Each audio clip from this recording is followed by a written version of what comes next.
Whoops, wrong camera. Excellent. There we go. We're starting things off properly, obviously. Hello, everybody, and welcome back to Aranthea's Awakening, a D&D 5e live stream. I am your Dungeon Master, Arch, and with me today, as always, is Kyle. Hi, I play Eli. And Neil. Hi, I play Isla. And Onyx. Yep, I'm an internet ghost, and I play Zai. Wow, I think that was the fastest we went through that intro. We're ready to explore dungeons, okay? Yep. Speedrun. No. So, to give a quick recap of what happened last time, you guys had entered into the Keep proper. Entering, you had heard a very ominous voice, basically doing a spooky get out in a raspy, sort of ghosty type thing. Two of you were like, okay, yeah, makes sense, and started leaving. I believe which was Ilo and Zai. Faith and Eli were both standing there like, should we go do something about that? And it's like, I don't know, maybe, well, they'll come back. And eventually you guys did come back. You're bad friends. Yeah, totally. You guys decided to take a rest in the barracks, just to kind of get your spell slots and health and everything back. And also to prepare a protection from evil and good spell for both Faith and Eli. During the night, you sent out your bird Bartimus to basically scout out the area. It And he got shot down! He got shot down by some shadowy creature in one of the archery towers. And then during the night, there was a... oh god, I'm hearing an echo. Yep, sorry, that's me. Sorry. There was a zombie that went out into the courtyard and was looking around. Tried to get in, very horror style, slowly turning the knob and all that. Couldn't get in because Zai's fat ass was blocking the door. And then eventually fucked off. And then several hours later, 5 zombies came out and proceeded to start breaking in. There was the use of Eli's wand with the glyph spell, essentially exploding the front door. Because someone can't open a window quietly. Yep. Eli, The zombies bashed in the door. it's like the when windows. he panics, he doesn't know how to use doors anymore. Nope. What's a door? He has to blow them up to enter a room when he's frightened. Oh, we'll get to that. There was combat with the zombies who began to come through the windows. You then were able to take your rest and proceed back into the keep. You investigated several rooms, including the dining room, the kitchen, and the servant quarters. In the servant quarters, you encountered 3 will-o-wisps, one of which Zai decided to make friends with. Simon. The other 2 got killed. You then went and found that there was a hatch in a storage room that seemed to be locked. You started investigating some guard rooms and encountered a ghast and a ghoul, which you ceremoniously slaughtered. And that is pretty much where we left off. You guys were just moving along, exploring the rest of the first floor of the keep. Yeah, we explored a dungeon, we fought things, made a will-o-wisp friend, fought more things, now we're here. Started from the bottom, now you're here. Started from the first floor, and now you're still on the first floor. But now we're inside the first floor. Yes. So currently you are in the hallway where the guards' rooms are. Ahead of you down the hallway, it turns right. And then disappears off into the middle of fucking nowhere. Because you guys haven't gone that way yet. I want to look down the hallway.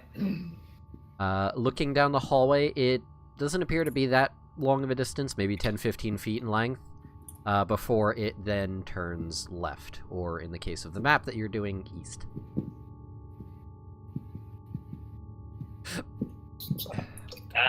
Yep. Okay. Any doors? No doors. Just turns, and then turns again. Okay, I walk down the hallway and look down the other hallway. Okay, and what is everybody else doing? Are you guys doing anything with the Gaster Ghoul? I know Eli had a tongue and a claw in a bucket. Oh yeah. There's a tongue in a chamber pot somewhere. Yeah. Yeah.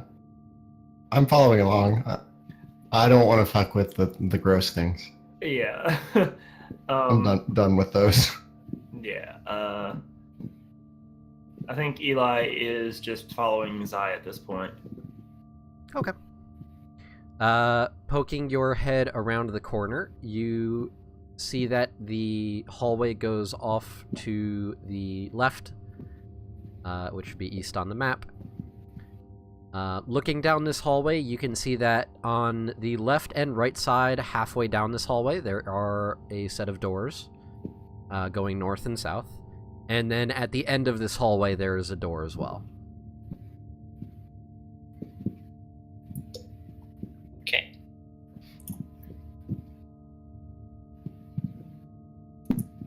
Okie dokie. Okay, so are we working our way down this hall? Yep. Okay. Well, what do y'all think? Think we should check one on the left? Might as well. Just, maybe, each of us check a door, and then, throw them all open at one time and see what's in there. Actually, no. It's probably not a good idea considering what we found in the previous room. Yeah, let's try one at a time. Calm down. We can use the doors. Like regular people. Opening them and not exploding them. I kind of like that idea better, instead of, you know, I exploding them. can't do that anymore, though. Yeah. What time is it? Were we gonna rest soon? You guys haven't been in here that long. It's Yeah, only we woke been up, like an walked down hour. like 3 hallways. Well, according to my spell slots, we fucked up then. You guys have been in 2 combats. Yeah. Yeah. I want to open the left door normally. The north one? Yeah. Alright. You turn the doorknob and it appears to be locked. Oh. How sturdy does this door look? It's old rotted wood, so not very. I want to kick the door right next to where the handle is. Strength check. I could do this. Usually. 10. You balance yourself, draw back, and slam your heel into the door right by where the door frame is, where the handle is. And your leg shakes and quivers. You feel a jolt of pain shoot up your leg. And the door kind of cracks and splinters and then just swings open. Well, good job, Si. Pat yeah, you in the back. I make a good key. Well, Eli with the will door take swinging the- open, what's in there? Eli's gonna take his cane and just kind of poke the door like the rest of the way open. Looking in, it appears to be a relatively small hallway that heads straight north.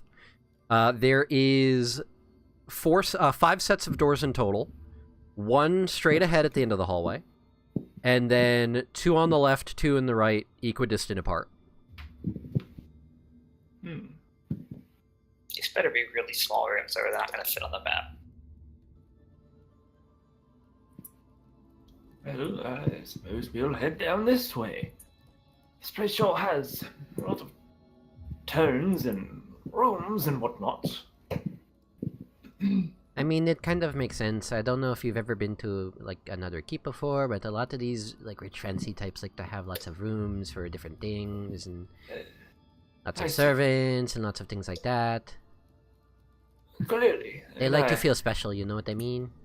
Of course. Well, I spent most of my time in the college, which you kind of expect that place to be somewhat large, but anyways. Shall we? I want to open this door.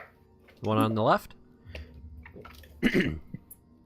Opening the door on the left, it appears to be a well-furnished bedroom containing a queen-sized bed, a single armoire, a fairly well-kept, or rather well-designed chamber pot, a nightstand next to the bed, as well as a small changing screen. One of those, like, shadowy, paper-looking folding wall things that you yeah. stand up. You know what I'm talking about? Yeah. I think they're called a changing screen. There could be another name for it, but I don't know what it is. Yeah. The only person who does is Casey, and she's not here. Oh well. Okay. Anything noteworthy in this room? Make an investigation check. 16. Looking around the room, because this is the first time that you guys have actually done any investigating of this place at all, you take a look around the room and you find that beneath the bed itself there appears to be a set of bones that have kind of yellowed and dried up with time. There appears to be a skull with the lower jaw missing. There is what appears to be some old tattered clothing that looks like it once belonged to a fine set of attire. And there is what appears to be 3 gold pieces, 2 silver, as well as 20 copper. And those are kind of strewn about under the bed as well. Looking in the armoire, you find that there is what appears to be a set of fine leather boots that have since been chewed through by probably moths or rodents or something akin to that. There are strands of cobwebs and spider webs that are just kind of strewn about the room, thick layer of dust. Doesn't look like this room has really been touched in a very long time. Okay.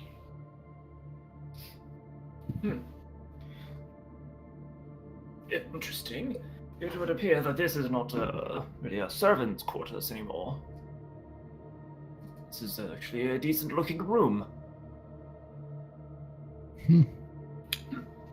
I suspect that the other three will look very similar in nature. Maybe this is some sort of guest dwelling. Yeah, maybe. Doesn't really seem like there's much else in here, though. Let's probably check the other rooms. Yeah, Eli will go and he'll check the room across the hall. The one on the right? Yeah. Alright. You turn the doorknob and you find that this one is locked as well. Oh. Zai, can you give me a hand with this? It appears to be locked. Yeah, let me just finish filling out this little map I'm making right here. Okie dokie. How sturdy does this door look? This one looks like it has weathered a fair bit better. It's still old, it's still a little bit rotted, but the overall integrity of it seems a bit better. How do the locks in this world work? Are they like on the handle, deadbolts, barred on the other side? It depends on the lock itself. In the case of this one, it appears to be locked from the inside. But like on the handle or a deadbolt? Deadbolt. Oh, wait, I can... Oh, here. I can just mage hand the deadbolt from the other side. You can't see what you're doing. Oh. That would be a good idea if not for the fact that you can't see in the room and thus won't be able to direct the mage hand. I want to hit the deadbolt with a hammer. Oh. Do you have a hammer? I have 2 sets of smith's tools with me. Okay. In that case, you can make a strength check with proficiency added. Okay, so saving throw. Sure. 23. Oh, God. You, having done probably a few locks in your time as well from blacksmithing, the occasional person might be like, hey, I don't really need a weapon or armor, I just need a lock. And you're like, I guess, whatever. You take the hammer and with a precise blow are able to essentially bend the deadbolt in such a way that the door can kind of be shoved open. Okay. It's beyond serviceable now, but it at least functions. I push the door open. Pushing the door open, you find a similar layout in that it has a queen-size bed. It's got a single armoire, a chamber pot, nightstand, and changing screen. Just at a cursory glance looking in this room, you notice that the bed appears to be disheveled. You notice that some of the blankets and duvet, I think is the term, have been seemingly thrown up and over this kind of like a mosquito screen, like drape, almost making it look like someone was trying to make like a fort. There are a few wooden toys that appear to be broken that are just scattered on the floor. And behind the changing screen, you find what appear to be 2 about 3-foot tall skeletons that appear to be crouched together, that look like they were embracing each other in death. You notice that both skeletons appear to be wearing what look like tattered dresses of some sort with bits of frill on it. I'm gonna pull out a glaive and from 10 feet away kind of like poke at a skeleton to see if it starts moving.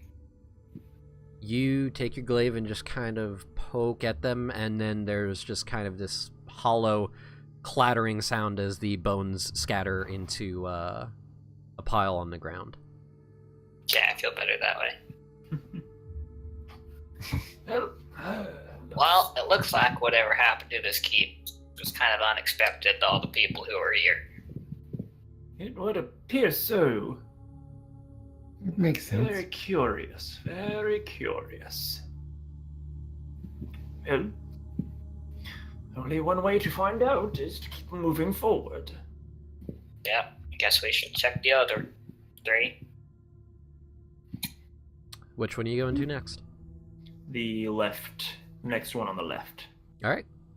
You open the door and find in this room a also similar layout.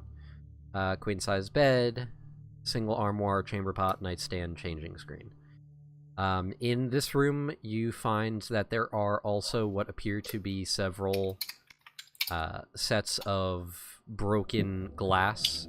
There are a few peculiar-looking instruments that appear to be damaged, cracked, covered in a thick layer of dust. Eli, you would recognize them the most, being that you've seen it before. It looks like a very rudimentary, like, ancient form of a alchemy set. Ah. A lot of it appears to be in disrepair. Looks like it really wouldn't function for anything at this point. Right. But at one point, this would have been used for alchemy. Interesting. It's a shame none of this is usable anymore. Again, I want to give the room kind of just a cursory look over. Sure. Give me another investigation. 21. Ooh. Nice. Giving this room a look over, you find that there are, in the armoire, a few vials that have been shattered, broken. There appears to be a very long since dried, some sort of sticky liquid that is coating the inside. It looks like it may have exploded. You also find that there is what appears to be just the arm, just the forearm bone, I don't know what the term is, the forearm bone, and then the bones of a person's hand. That is just kind of like half sticking out of the nightstand. Okay. For future reference, forearms have 2 bones in them. Those bones. Bones. Okay. Radius and ulna. I didn't pay attention to that shit in school. But now you know. You're welcome. Yeah, Knowing is half the battle. sure. Okay, last room on the right, I guess. I could probably name more locations in Lord of the Rings than I can in a fucking human body. I mean, I could definitely. One on the right, you try to open the door, and this one appears to be locked as well. Can I use a hand? Steps back. Again, condition of the door. This one appears to be a bit sturdier than the previous one. It looks like it has kept up well. You notice that there appears to be like iron banding that's going across it horizontally in 2 places, one towards the top, one towards the bottom. Deadbolt again? Deadbolt and a lock on the handle, it seems. Okay, so for the lock on the handle, I'm just gonna use a hammer and break the handle off, because they're easy to get past. Okay. But for the deadbolt, I'm gonna take out a hammer and chisel. Stick the chisel between the door and the frame, and break the deadbolt off. Alright. Give me 2 strength checks, then. The first one without proficiency. 22. Alright. And 7. Okay. So you take the hammer and very easily are able to smash the handle off. There's a loud clunk, clunk, clunk, clunk, as the handle slams into the floor and then kind of just rolls off into a corner. You then take the chisel and the hammer and hit at the deadbolt, and there's a very solid thud as it seems to just impact into the frame. But it doesn't seem like it did anything. I want to look through the handle hole. Sure. Make a perception with disadvantage. 6. You peek into this very narrow hole, and you don't really see much of anything in there, especially since you don't have dark vision. Hey guys, it's really dark in this room. One of you want to try looking? Sure, let me see if I can, maybe I can use Mage Hand through this little hole. Yeah, is this hole big enough for me to see through to where I could try to Mage Hand that deadbolt? You... I will say that you can certainly try. I'm going to make you roll a sleight of hand, and it's going to be a disadvantage since you can't see where the mechanism is to turn it. But you can certainly try. Wow. I got a 20! An 18 and a 20. Damn. Wow. Okay. You, Yeah. peeking through this hole, are able to see inside, and it looks like a somewhat similar room. Casting Mage Hand in, you see the hand appear in the air, and kind of in a blind fumble, it just kind of starts, like, gently slapping into the door above where you're looking, and using those thumps on the wood, you're able to determine where the lock is. I think I've got it. It takes you about a minute or two of just, like, you guys are standing there and you just hear thump, thump, Hold on, I Thump. think... Thump. Oh, not there. Oh, thump, thump, hold thump, on. thump, thump. Oh, I think I've got something here. Okay. And then after a minute, Now- there's a tink, Oh, I got it. kick, and then He the just door kinda, like- just slowly swings inward. Just kind of taps it with his cane. Oh, huzzah, I got it. I'm a right rogue at this point. Might as well multi-class at this point. That I would fucking love to see that. That would be hilarious. So you push the door open, and inside you find a somewhat similar room. The main difference being that, as opposed to there being a armoire and a nightstand and a changing screen, there is just a very small dresser in the corner, and then there's what appears to be a weapon rack and an armor stand. You also see that standing in the center of the room, there appears to be a skeleton that's standing up, and it's holding a longsword, but it's not moving. It Eli looks just like it's, kinda like, frozen in freezes. place. Yeah, Eli like freezes, and just kind of like slowly turns his head behind to everyone, and it just starts like pointing. There's something in there. I'd look over Eli's head. You see this...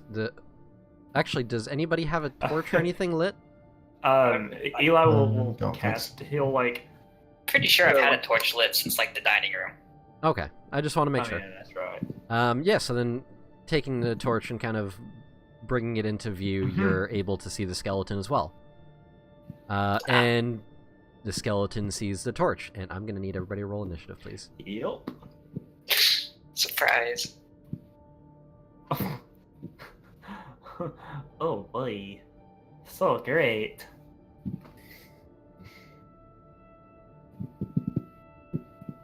I'll just be back here going last. Don't mind me.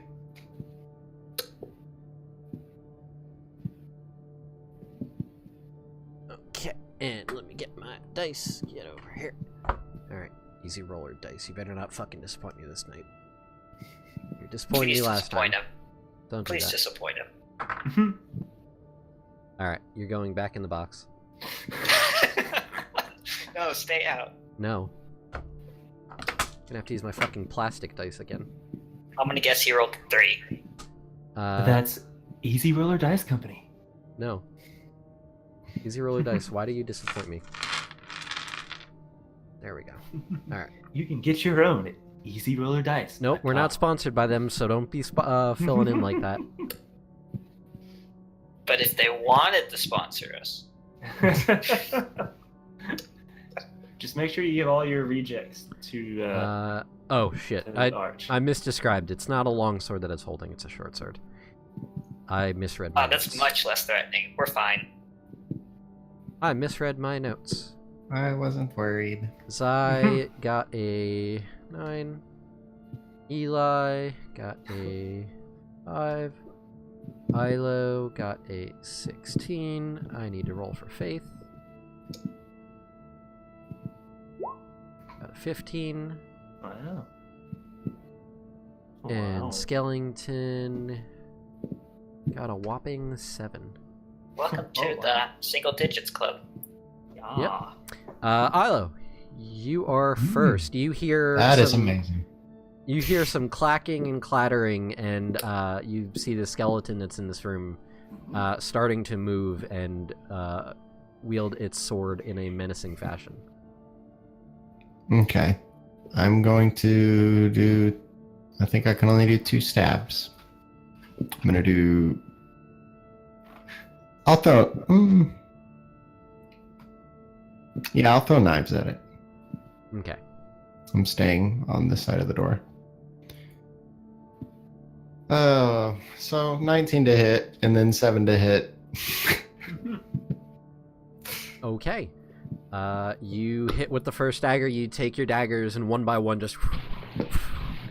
The first one hits it in the collarbone, and you hear a resounding as it cracks into that. The second Nice. one, however, goes wide and clatters harmlessly against the stone wall behind it. Damn. Anything and I else? think that's all I can do. Yeah, that's all I can do. All right. Unfortunately, I kind of just do all of my damage all at once, and then I can't do anything for the rest of the day. So that's about what we're looking at now. It's always good. Faith is going to take out her trusty hammer and push past you guys and run in and try to knock the skeleton's head off. And fail miserably. God, she's You know, real bad at hitting. I'm glad we brought her. And it was, even if she had hit, it was minimum damage. It was. Alright, that is Faith's turn. Zai. Yeah. I'm starting to understand why she lost her arm. I want to position myself in front of Eli. That way, if the skeleton charges us, it has to get past me before it gets to him. Okay. Yay! And then I want to swing with my magic key glaive at it. Alright. Successfully, I should add. Oh my god. You successfully swing your glaive and have it parried and deflected. No, by I successfully swing the my skeleton. glaive at it. Just not hitting it. Yeah, Just at it. exactly. You Threat- successfully got deflected by the skeleton, who seems to Threateningly. be somewhat proficient with the blade. Unlike me. Like you. Unlike you. Yep. Alright. Skellington turn. Skellington is going to turn to Faith, because she is the closest one. And it is going to take its sword and attempt to swing at her body. Arm. Yeah, the non-existent one. Very specifically. Let's see, that is a 15 to hit. What is Faith's AC? Wow, that just misses. Okay, so the skeleton takes a swing at Faith, and Faith is barely able to get her hammer up in time and kind of knock it aside. And that is all the skeleton can do. Eli. Can you give me a quick description of the room again? It's a square room. There is a queen-size bed, a weapon stand, armor stand. Oh no. Okay. It sounds like he's you already asking said. what he can blow up. I no. Okay. So the bed. It has like tattered sheets and crap on it, right? Yep. Okay. So I want to try and use my mage hand that's and I want to like grab like a sheet and just like throw it over this skeleton's head. Okay. And the mage hand, I believe, is an action to Yes. control? Yes, that is my action. Okay.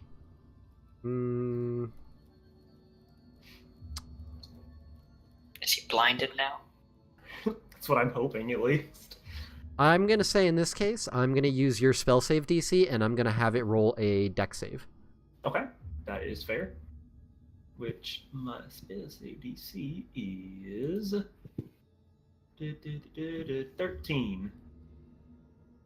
Okay. It rolled a natural 17. Oh, fucking fuck. So you take this sheet with the mage hand and toss it in the air at the skeleton, and it takes the sword. It does a cutting motion through the air and just kind of seamlessly splits the sheet, and it just falls to the ground in tatters. More tatters. Eli just goes, very well, I tried. Just kind of scoots back like 10 feet. He wants to scoot back out into the hall.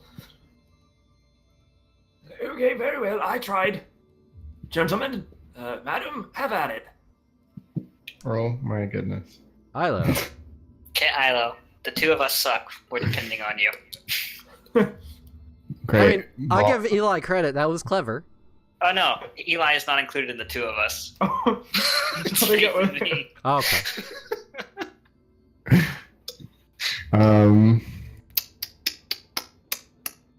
I don't think skeletons are very wise, so I'm going to try to shatter it with a terrible sound Oh, for 6 damage. Great. Wow, that's 4, a 1, and a 1. A 12 wisdom saving throw. It rolled a natural 18. Takes Wow. 3. I like this dice. Alright, so you cast your spell, and there's kind of this funny rattling sound coming from the creature's skull. Anything else? Nope, that's it.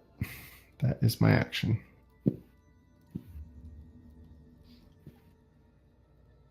Okay. Sorry, see if you can pull one of his legs off. Roll 2. Fall into a 1. pile of bones. So it's Faith's turn. Faith is going to...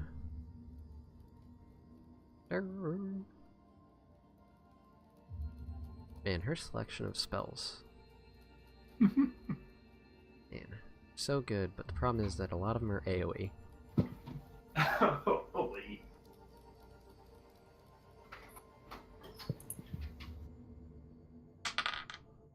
Oops. Yeah, no, she's not gonna use her spell for a single skeleton. She's just gonna hit the hammer, hit it with the hammer, or try to. Hey! Mazel tov, that hits. Oh, and it's bludgeoning damage. Oops. Okay! You guys watch as Faith rears back with her hammer once more and takes a swing, and you watch as the hammer connects squarely with the skeleton's ribcage, and there is a shattering of bone, and splinters are sent flying as this body crumples to the ground. Nice. And we're out of combat.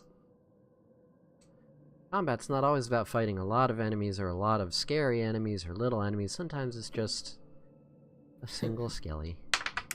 It's about Good job, good job. taking your players' spell slots away from them. That is the player's decision to use the spell slots, Neil. You just set it up for us. Or, the player's decision not to have a single damaging cantrip. I line up encounters, and how you deal with them is on you. I didn't use any spells. Well, actually, I did. I lied. You did. It's Dissonant Whispers. Yeah. Well, Rip that I spell thought it slot. was going to do more damage, but I rolled 2 1s and a 4 for my damage, so that was unfortunate. Anything interesting in this room? I'll roll my investigation. Sure. 5. Nope. Okay, next room. The skeleton had a short sword. Crit 20 for a 25.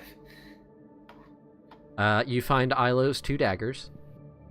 Tyler, Yeah. here's your daggers back. I pick up all my daggers. I don't feel like I need to say that after every combat. He just gets his dagger. I know, it's more funny that way. Yeah. You find the short sword that the skeleton had. You also find that there is, tucked away in a false bottom, Eli, in the dresser, there appears to be a fairly hefty sack of coins. He'll just turn around and kind of hold it. Like, look at this. Hmm. Who do you think this was? I don't rightly know, to be honest, but I suppose we might find out at a later point. Until then, I'll call him Mr. Moneybags. Mr. Moneybags. Because he had a bag with money. How'd you know? That's it, yes. I like the name. Eli's gonna go ahead and go check this last door at the end of this little hallway. All right. We apparently don't care how much money is in this bag. No, not at all. Opening the door at the end of the hallway, you find yourself in a very similar room as the other rooms that go along the walls of the keep. Except it's bigger. Huh? Except it's bigger, because I decided. Okay.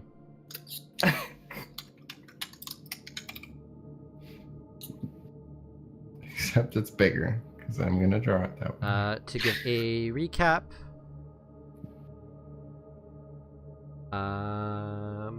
it's basically a long, empty room that is essentially a few arrow slits and windows that face outward. From where you are currently looking out of these arrow slits, you have a clear view of the open desert plain to the north of the bluff that you find yourselves on. You're very high up, and you have a clear view of the surrounding area to the north. Someone give me a name for this room. North View room. Yeah, sure. The north lookout. Did this look like a bedroom, though, or did it look like a... No, this just looks like another one of the guard rooms. In this room, Okay. you can see that there is a door going to the left, which is more just an open archway. And on the right, there's an open archway that seems to go into a curved room, most likely another tower. Oh, in the wall again. Yeah, you guys are in the wall again. Time to redraw the whole map. Well, Sorry, not sorry. It appears that we have come to an end of this hallway. Let's backtrack and continue on. Okay. And I think... So where are you guys going? Let's go here. Okay. And Kyle, I'm assuming that you're opening the door since you're the one taking the lead on that one. Yes. Opening Which the of the door. rooms are we going? What? Where did you click? Which room? The This south one door down that here. hasn't been explored yet. Got you. Opening the door. I kicked the door down. No, you don't need to do that this time. No. You open the door and find yourself in a very large rectangular room that leads further south. It appears to be a library. Overhead on the ceiling there appears to be... Actually, let me make sure that I am not mistaken on that. Yes, okay. Overhead, there appears to be stained glass windows that are slightly illuminated by the sky above. There are also a few normal skylights that let in some natural light, so you can see in this room, Zai, without the torch. Yay. Along the western wall, there is a large bookcase spanning from the north wall to all the way down to the south wall, as well as 7 rows of additional bookcases that are freestanding along the western side of the room. There is also... where'd my description go? There we go. On the right-hand side, or the eastern side, there are 3 more bookcases toward the south side of the room, as well as 1 long bookcase that is hugging the eastern wall as well. Near to you guys, on your left, so the eastern side of the room, there are also 4 round tables with broken stools and chairs. Looking around at a cursory glance, it appears that any of the reading material that has been in this room has fallen to weather, erosion, and it looks like a lot of these shelves appear to just be empty. Just about the right size.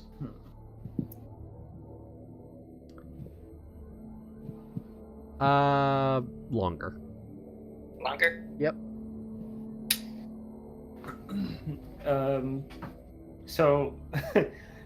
So we walk in, and Eli's like, first reaction is, "Oh yes, a library." Then as he starts to notice like missing books, and I mean obviously the disrepair, he gets a little sad from that. Just, like he kind of like runs like to like the nearest bookshelf and kind of like looks, and that he starts noticing like they're empty. Oh, well, well, that's disappointing. I was very much looking forward to finding some new reading material.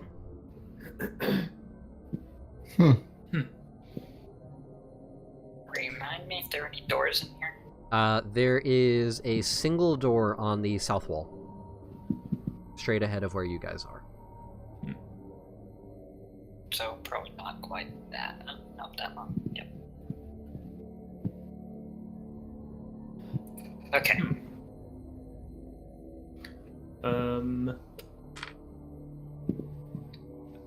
I want to look to see if there's anything at all that's salvageable. Yeah, I'm gonna do the same. 1 person investigation, the other is helping.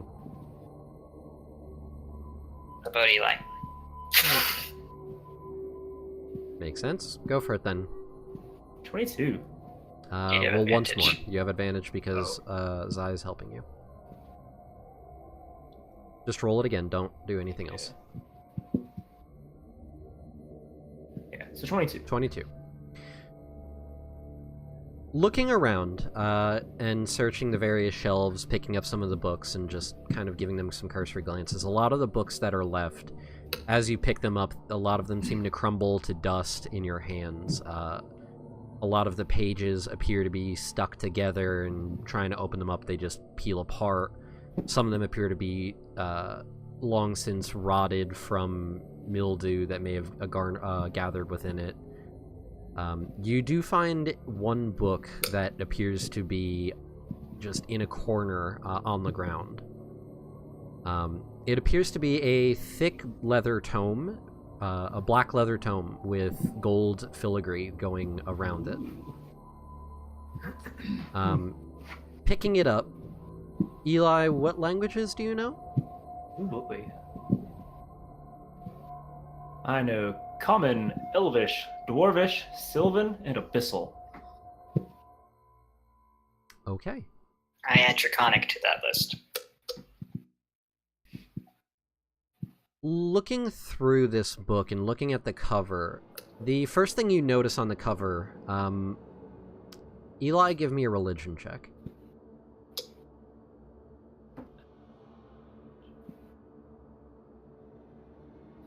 Am I looking at this book too? I assume so. Can I give a religion check? Because I get advantage on this. Sure. I believe I get advantage. From what? My class. Link the ability just so I can see it. It's not advantage, it's expertise. Expertise on int checks that involve identifying magical writings, such as arcane sigils or divine text. Yeah, so you have expertise on your religion check for this. Okay, so just add +2. Okay. So 20. Oh, nice. Eli, you're not entirely sure. There's a marking on the front of it that looks like a perfect circle split into 6 portions, but you're not entirely sure what it is entirely. I just realized I just doubled on the entirely thing. My bad. Zai, you looking it over it and having a closer understanding of things of this sort of nature, you recognize that each of the 6 portions of this circle are similarly a 1/6 of the individual images, the symbols of the different gods. So it's like a circle that connects all the different gods into one big circle? It looks like a pie chart that's perfectly split in the 6ths, and each 6th has a portion of the symbol of each god. So it'll be like one fraction of it looks like it is part of a wave, another part looks like it's part of a flame. So I think I know what you're saying. it looks like a bunch of fragments of the different symbols of the gods. Huh. Eli, this picture looks a whole lot like each of the god symbols. They're like 1, 2, 3, 4, 5, and 6. I think you're right. Eli, Yes. what you do recognize from your studies, the Sylvan language is one of nature. Nature in and of itself has existed since long before sentient thought, before sentient creatures of any sort. It's been around essentially since the beginning, or what philosophers and many studious types believe to be what the beginning may have been. You recognize that the title itself is written in Sylvan, a very ancient dialect of it, a very different way of writing it than you normally would understand, but you kind of piece it together. Kind of like how even now we speak English, but like ye olden times, Right. English was a very different form of communication. Right. You're able to piece together that it says something along the lines of "in the beginning."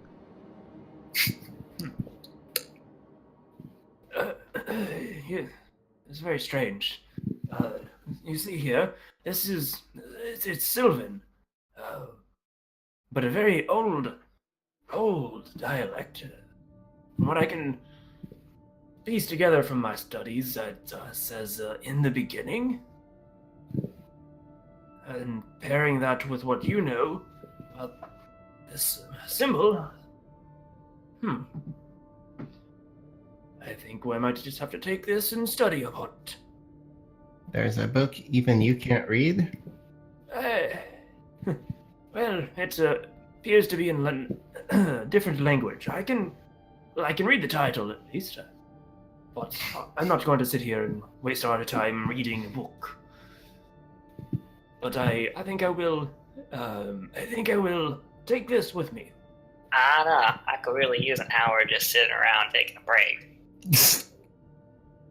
Yeah. Well, I mean, if you want to, then I wouldn't mind taking a small rest.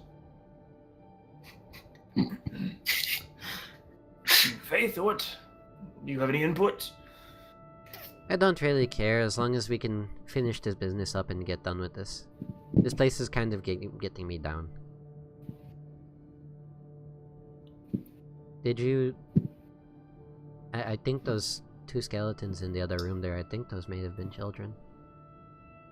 Yeah, that's kind of what I was thinking. Didn't want to talk about it too much, though.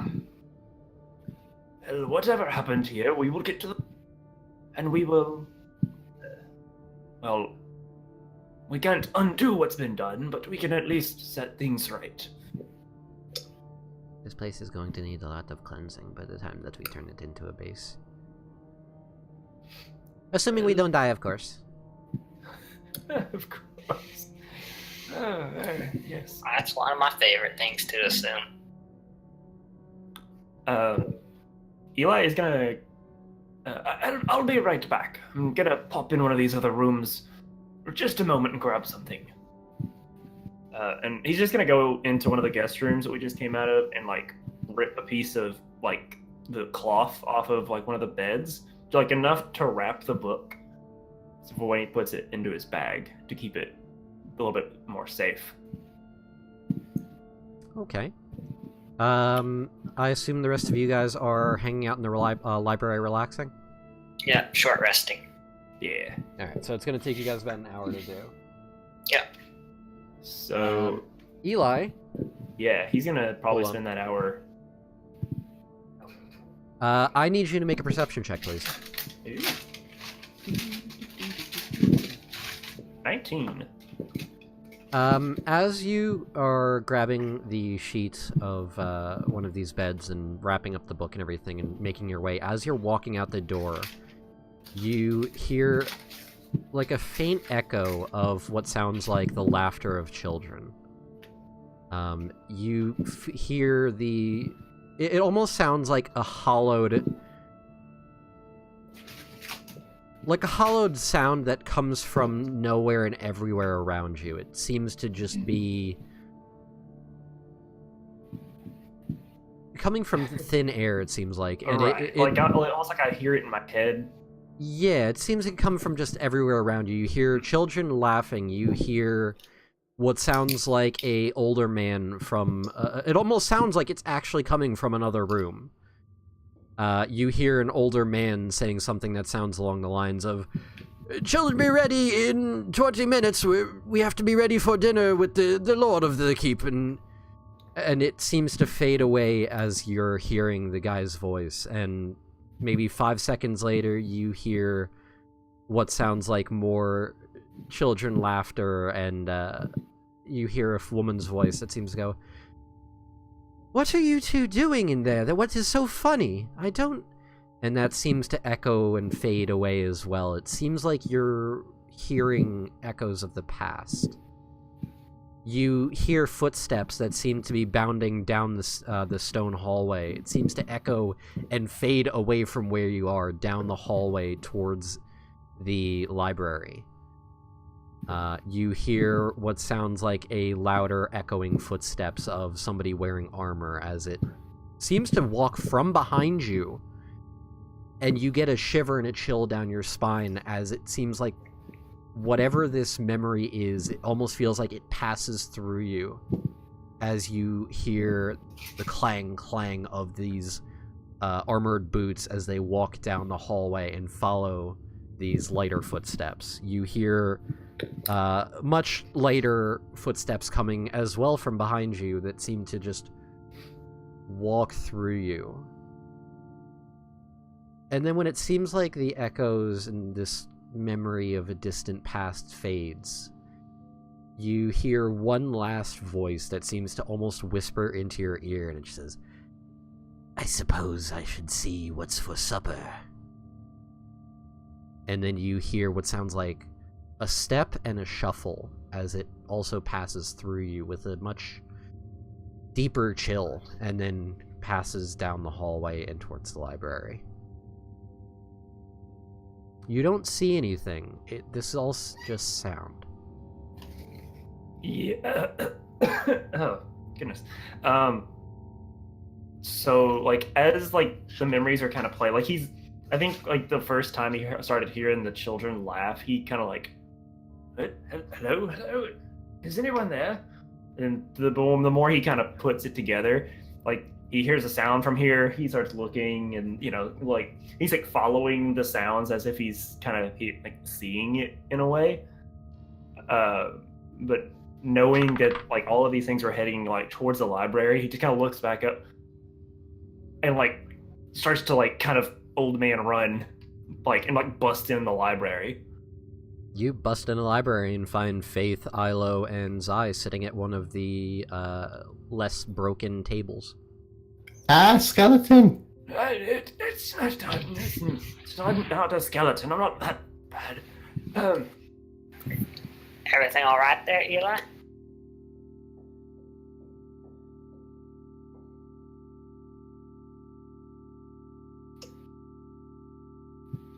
Kyle? Uh-oh. Yeah. Kyle froze. Neil, you there? fuck? Hi, Arch. Hi, how's it going? Oh, Ah! I don't know what's happening right now. Your camera just went black. Mine? And the other twos are circling. Mine's Yeah. fine on my. Uh oh. Slight technical difficulties. Viewers that we don't have. Oh, actually, we do have viewers. Oh shit. Slight technical difficulties. Viewers, hold on just a moment. I'm gonna try.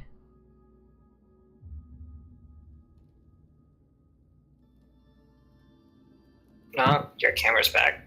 That's good. The other twos are just circled. Oh boy. Onyx? Oh. I don't know what's happening. I don't know what just happened. My whole Discord just like froze up, minimized, then reopened. This is great. Try restarting the call. I can't unless everybody leaves.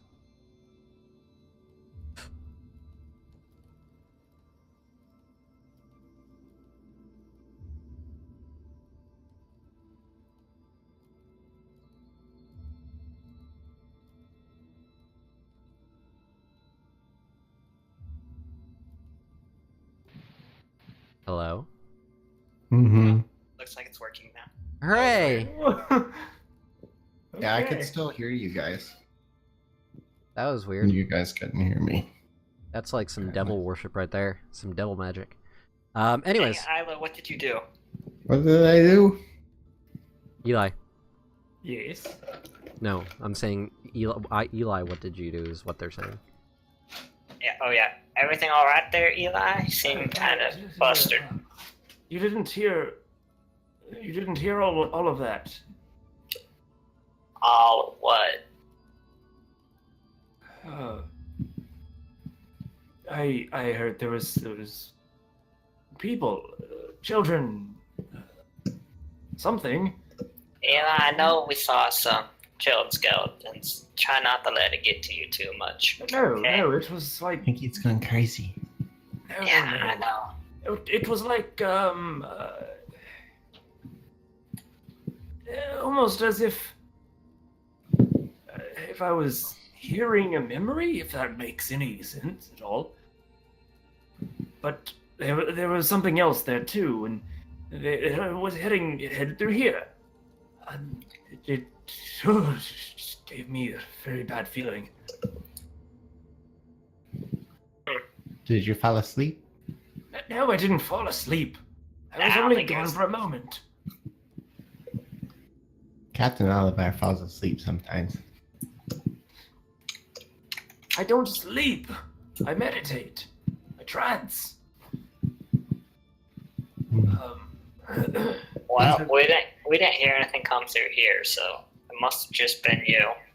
What Okay. what happened with it? Well, I mean, it was just there was children. There was somebody, sounded like somebody in armor. Something about getting ready for dinner with the Lord of the Keep. Then there was this other presence.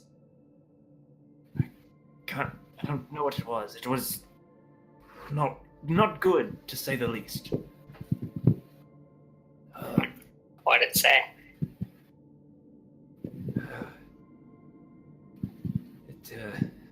Something checking it. Wanted. I suppose I should see what's for dinner, but in a very.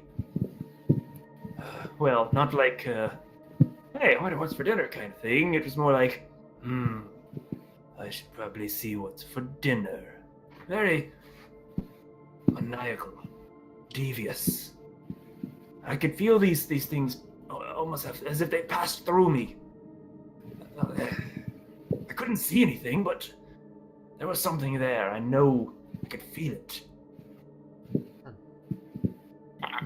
Well, maybe we should start looking for the dining room after we take our break. That might answer some of the questions. Hey, Zai.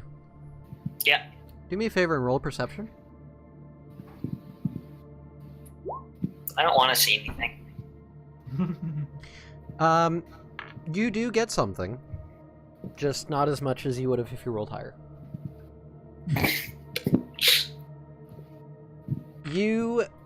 As you're kind of sitting there and listening to Eli describe all of this, you feel the room go cold. Nobody else really seems to notice it. You just kind of get this chill down your spine, as if something shifted, something changed in the air. And after a moment, you hear what sounds like, "You know, I really don't think we should be here." And it sounds very echoey, very hollow, as if it's coming from everywhere around you.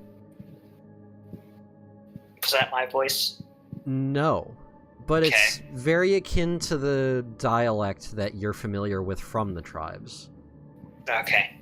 And after another moment, you hear a different voice say, "Shut up, you idiot. We need to find anything of use." Would I recognize that dialect? You do. You actually recognize that as the voice of Kiosh. Okay, that's an interesting name. You try to listen in more, and you just hear a very faint, "Look around for anything useful. Anything at all." Alright, if you say so. I mean, we really shouldn't be here. The elders will have our asses. Shut up! Did you hear something? And then this echoing, hollow memory seems to fade away.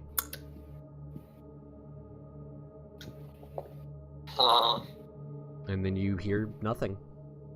So, Eli, I think I know what you're talking about now.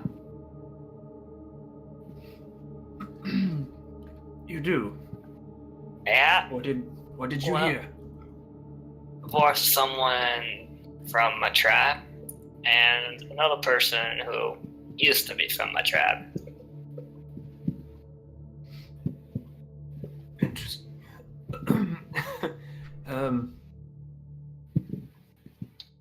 Interesting. Okay. We may not be able to rest here. So let's see. That would make this probably more than 8 years ago, but not too much longer than that. Do you think they're the ones that took all of the stuff that was here? Certainly possible, but when I left my tribe, the one that I recognized the voice of didn't seem like... Well, he seemed different, but it didn't seem like he had lots of stuff. So, if he's different, that might explain a few things. Huh. The only things that would seem like they were taken from here were some weapons and stuff. Yeah. Could be that whoever it was from your tribe was trying to arm themselves. Well, certainly could be a case. He did like to use daggers. Though that wouldn't explain some of the other stuff he said, which I'm now thinking about more seriously. Like what? I don't remember exactly. I got all this secondhand. I was unconscious for most of it, but I was told that during his trial, he said he wasn't in control of himself and things like that.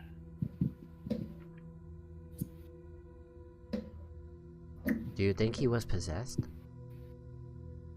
Well, I didn't believe it at first, but that now seems more likely. Maybe it was a ghost. Eli just starts to look around, kind of paranoid. Make a perception check.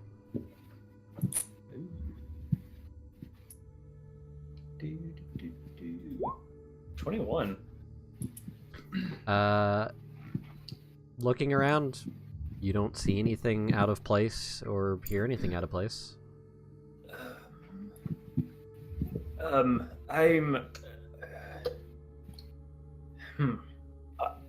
Anyway, just in case it's ever relevant, be on the lookout for a tiefling named Kiosh. Very well. Are we going to attempt to rest here or not? I still think it's for the best if we do. I'm resting. Isla gives no fucks. You're the one running around smashing doors. Chill out.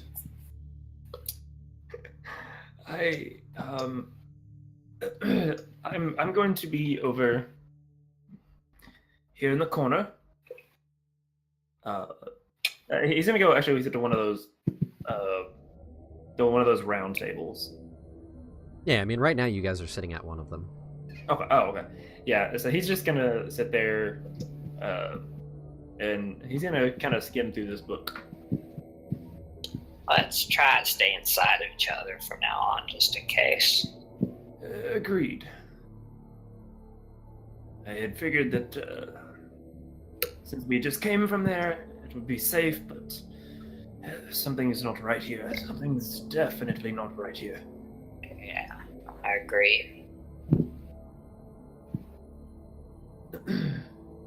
So, yeah, Eli is gonna spend this time reading this book. Okay. Ilo, Mm-hmm. I need you to make a perception check, please. Okay. I almost hit performance. 14.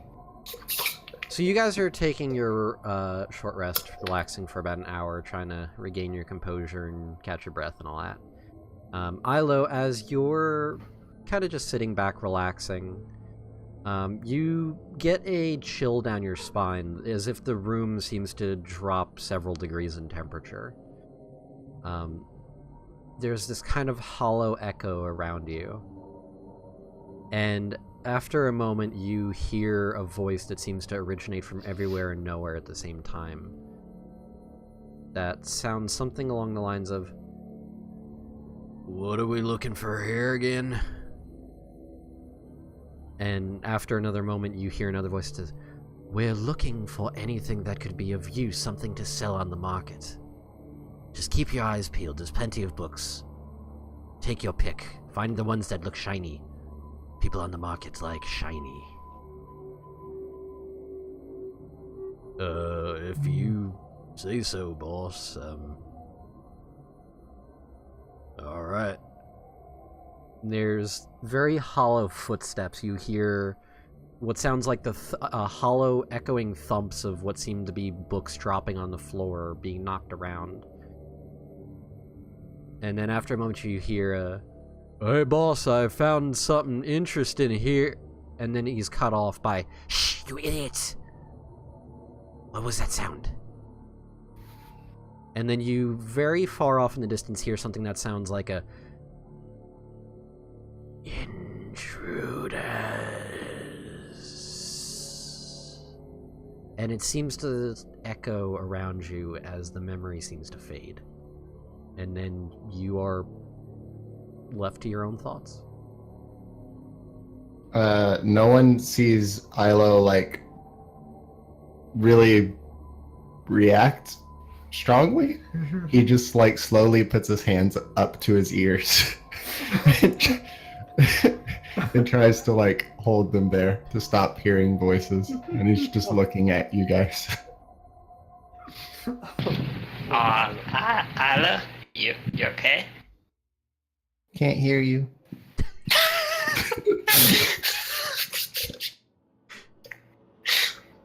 He said, "Are you okay?" I was hearing things. At that, Eli kind of perks up. Am I the only one that isn't hearing things? Yes. Oh, I want to hear things too. And as she I says don't that, think you do. so Isla, what did you hear exactly? It sounded like two people. And they were looking for valuable stuff here. Either And one then- of them sound like me at all? One of them. The other one didn't. Maybe we heard the same people. But the one that sounded like you... the one that did not sound like you was telling the one that sounded like you to look around for valuables. And then there was a scary voice, like spooky, that was basically scaring them off. Sounded like they were looting, and Like the voice we heard out in the entry hall. something spooky.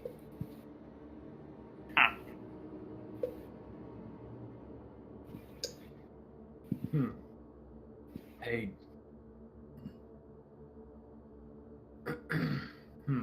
Very well. I think some really fucked up shit has happened here. Yeah, I think so too. I also think we need to get to the bottom of it. We need to stop it. I really hope that this is all worth it.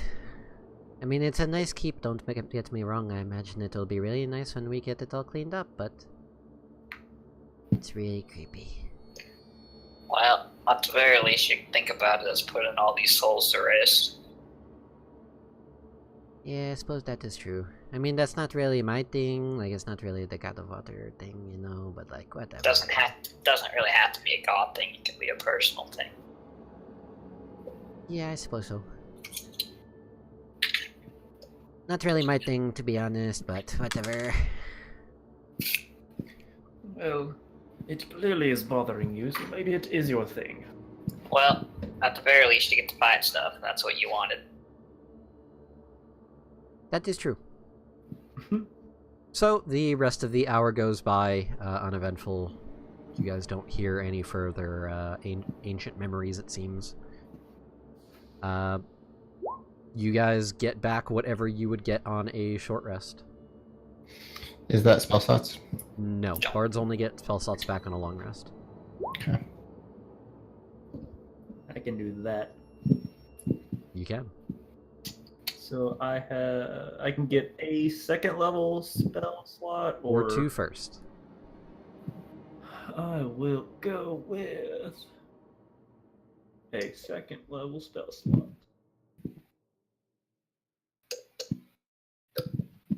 I'm gonna get all my spell slots back. Wow. There we go. Cool. I have a second level spell slot now. Woohoo! Alright, so the hour goes by. What do you guys do? Let's Well, continue on.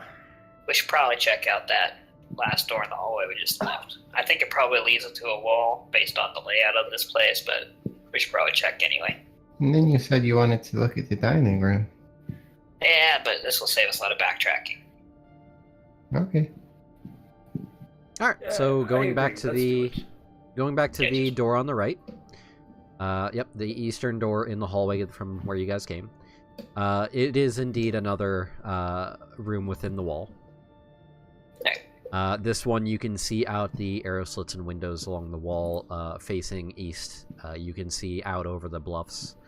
Very far in the distance you can also see the coast. Very good. So, you guys think we should check that other room in the library now? This one?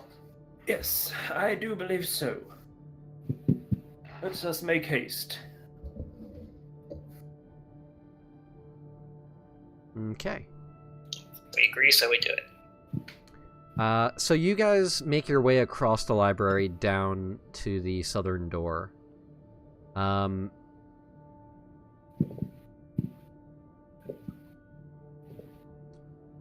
I'm gonna say, because the only one that would be probably aware of... Actually, no. All three of you give me a perception check. 4. 6. 13. Alright, apparently Eli's the only one.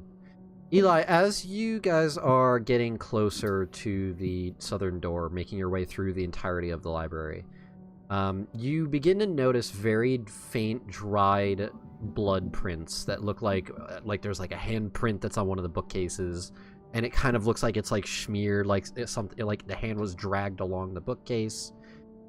You see another bit of what looks like a little splatter of blood that seems to be dragging. It looks like it was dragged south.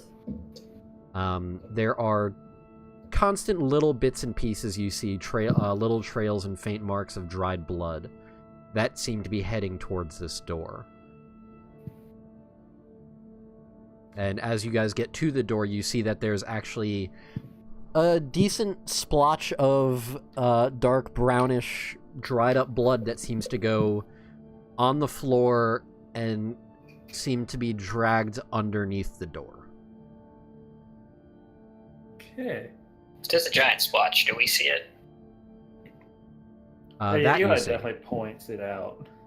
Okay. The splotch of it going under the door, all three of you see. Eli saw all the little bits and pieces leading up to it. Well, that seems welcoming. I don't like this. I don't like it one bit. I don't like it so much that I've lost my voice. Well, I'm gonna open the door. Either you have issue with that? Go ahead. I just deal with it, I guess. Okay. And then I'm gonna, like, push the door open from an arm's length away. It's like, I don't want to be right up in it, just in case. Run that by me again? I'm gonna, like, push the door open from as far away as I can do it from. Okay. You take your, let's say your glaive, and just kind of nudge the door open. And in this room, you see what appears to be a solar, one would call it. There are several windows facing south, as well as a few smaller windows that are kind of just above them but separated, that are in more of like a half circle, kind of that fancy design. There is a rotted circular wood table with 3 couches that are on the north, east, and west side of it. And on the northern couch, facing away from you guys, since you guys are coming in from the northern door, you see what appears to be 2 figures on the couch with what looks like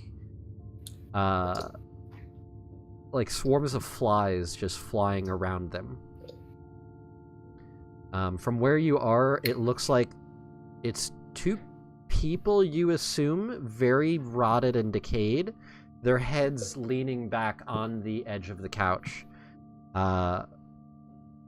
Their jaws are kind of just halfway open, just at an awkward angle. Eyes are sunken, eyeballs missing. The skin is gray and pallid and deteriorating, and it just overall looks very disgusting. As soon as the door opens, you get that odious waft of decay and rot. You know, I think I'm starting to see why my people say this place is cursed. Those. Probably because of the curses. Yeah, that's kind of what I was thinking. These ones don't look like they've been dead that long. Maybe a couple years I at was most. about to say. Yeah, thank you, Faith. They still smell and have skin on them. Oh. What are you guys doing? I'm gonna walk in. Yeah, Eli will very cautiously walk in. He's looking at the blood on the floor, seeing where it goes to. It seems to lead directly to this couch. Of course. If these were those ones looking for valuables, maybe they still have them.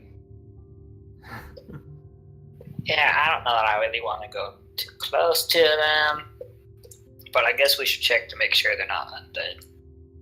That is true. I'll go over there. Let me poke them first. I can stand farther away and do it. Okay. You guys get ready, just in case. Yeah. What are you doing? I'll stand 10 feet away and, poke them a tiny bit with my glaive, make sure they're not zombies. You poke each of the bodies, and there's just a... And you watch as bits of their flesh, the skin that's on their skull, just kind of slaws off and drops to the ground with a disgusting splatter. You see bits of the skull now beneath the rotted flesh and skin. Oh, Yeah, I'm gonna back up. that's foul. Oh, Sit there on couches. They're on the north couch. There's 3 of them, north, west, and east. Yeah, I want to wipe my glaive off on a couch as I walk past. Okay. Ugh. Are you guys walking further into the room, or what are you guys doing? Like, are you standing in the doorway? I should mention, Eli is in the room. obviously, in this room on the western wall, there is a door. And how about we go through that door over there pretty fast? Don't know that I really want to stay in this room. Oh, maybe they had something on them. Well, These are those you're people. more than welcome to dig through their pockets if they are out of They any had something interesting. A book or something. right ahead, but I'm not going any closer to them. Fine, but if it's a book, you're going to read it to me. That's fine. That's great. I can't stand the smell of them. I'm gonna go look at them while casting Prestidigitation to make the smell not bad. Okay. Make a investigation check. That's my specialty. 7. All right. You approach casting Prestidigitation to kind of ward off the horrendous stench.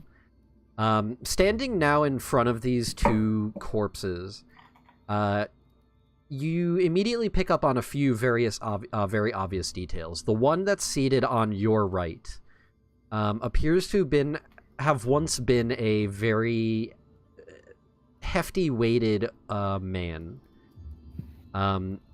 Looked like at one point he had a bit of a belly. It's a bit hard to tell, but you're pretty sure that this guy must have been one of the more portly types. The clothes on his body appear to be very basic leather armor that looks like it's barely fit him.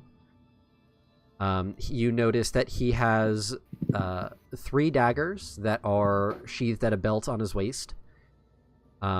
There is a 4th dagger that looks to be just resting near one of his hands. It looks like the blade has a very small bit of dry caked blood on it. Doesn't look like he has anything else on him, though, giving a quick look over. Even with Prestidigitation, there are hints of the very odious stench bearing down on you. The spell can only do so much for something this strong. What condition do the daggers seem to be in? Not the greatest condition. They have definitely not been taken care of in several years. The blood that is on the one that was near his hand looks to have damaged the blade a bit. The 3 on his waist look to be covered in God knows what sorts of disgusting fleshy bits or whatnot. The one on your left appears to be what was once an elf. You can see very faint traces of the ears that are barely attached to the body at this point, but still appear to be somewhat intact. Wearing very fine-looking leather armor as well. And the only thing he appears to have on him is a scimitar that looks to have been broken in half. But looking over the 2 bodies and giving it a quick dig through without getting too deep into the gore and viscera of this creature, or creatures, there's really nothing of interest. Okay. I don't think I'll say anything about any of them. Ilo, are you coming? I'm coming. Okay. And I catch up. Okay. I'm assuming this puts us back in the entry hall. It does. You find yourselves in the very familiar entry hall. The front door is still wide open. Oh, goodness.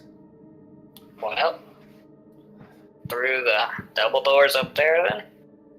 We might as well clear out the bottom floor first before we head upstairs. We've made it this far. Okay. You throw open the double doors on the north wall. And inside, you find yourselves in a very large throne room. The room itself has several pillars lining that are going straight down on the left and right hand side, How many is several? there are about 8 pillars. So 4 on the left, 4 on the right. At the end of this large room, there is what appears to be a large throne made of a marble material with several gems encrusted into it, embedded in a very intricate design. It looks very uncomfortable. Looks like it's more for show than anything. The throne is not right up against the north wall. It appears to be about 5 feet forward from it. There is a very dusty, tattered red carpet that appears to be going straight down the room from where you guys are currently standing all the way up to this throne. There are 5 steps that seem to go up to the throne itself. And those steps span the entire room from left wall to right wall. Oh boy. Well, This is fancy. very. I think Eli's gonna start making his way to the throne. Anything on the throne? Make a perception check. Oh boy. 18. There's nothing on the throne. Okay. What you do notice, Zai, being that you rolled an 18, is as you guys are approaching the throne and looking around, looking at the throne, your eyes drift past the throne and you look behind it, and you see what looks to be a very slight gap in the stone of the wall behind the throne. It's barely perceptible, but you notice it. Secret passage. So is my middle room drawn right? Sure. Yeah, totally. Yeah, except for the secret passage behind it. Okay.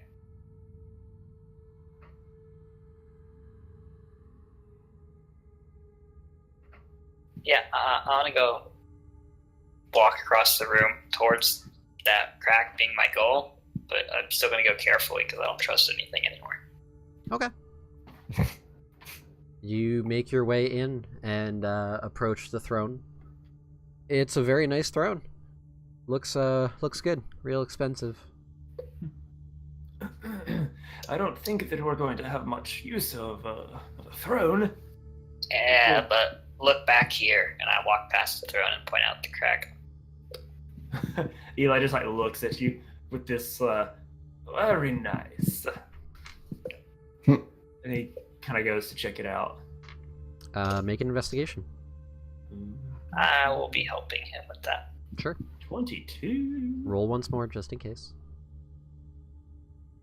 14. So Okay, 22. 22. Eli, it takes you maybe 30 seconds at most just looking over this crack that Zaya's pointed out, and you're running your hands along the wall before eventually your hand kind of slips on one stone that's slightly protruded, maybe like 1/8 of an inch more. And your hand passes over it and pushes down on it slightly, and there's a as you watch the stone sink into the wall about 1/2 inch.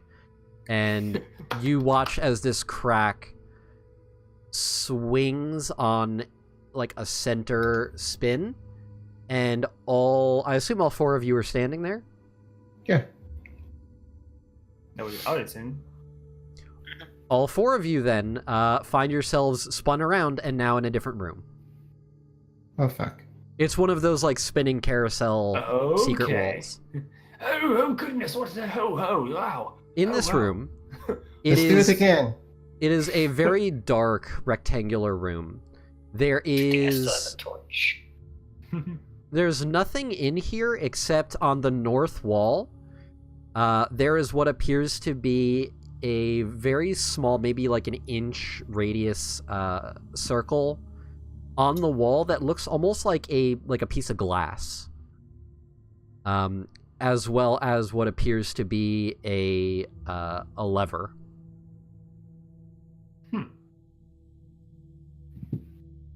Okay, and this glass thing is on what now? It's on the wall itself. Oh, I want to go look at it. You yeah. lean up and you look at this glass piece, and you can see into the hall adjacent to this room. Going across from the guard rooms. Yep. Okay. Huh. I'm gonna pull this lever. Just warn you before I do it, and then I pull the lever. You pull the lever, and all four of you, again, carousel style, Whee! and find yourselves now in the northern hallway, where the guards' rooms are. Eli, you can see your chamber pot with tongue and claw. Oh, goodness. Look at that. You're gross thing. Yes, yes. Is the lever on the same side as us? No. Interesting. Make well, another investigation check, Eli. Yeah. Okay. Investigation. 24. You, again, run your hands over the wall, and this time, knowing what you're looking for, again, you find a similar protruding stone, and pushing your hand against it, all four of you, right back into the secret room. Oh, very good, very good. Again. So, it would appear that one way is the button, and the other way is the lever. Very good. It is very worth mentioning in the secret room there is another lever to the throne room. Right. Very good. And as far as the secret room, Yep. Anything else worth noting? It is completely empty. Okay. Your best guess is this was an escape room. Right. This was a, if shit goes down in the throne room, I can piece the fuck out. Yeah. Well, Yeah, there's nothing here. Upstairs? Since we still found that key. Did For the cellar. to the cellar. Where was the Northwest. Oh, yeah, okay. Yeah, let's go to one of the stairs. Which one? Let's start Left. on the right. Yeah. No, left. We always have to do left first. So now it's established. Alright, Left. let me Left. grab my Yep. second floor schematic here. Alright. Alright, I don't have any room to draw a second floor. Yeah, I'm gonna have to give you a second floor now, huh? Yeah, you can just give me a new map. That's what I'm gonna have to do. Create. Move. Okay. Alright. Making your way up the left side stairs, you find yourself in a very long hallway that goes from the southern wall all the way to the north. It's not... Actually, no, it's really fucking far. Along this wall, or along this hallway, on the left-hand side, you see that there are 5 doors.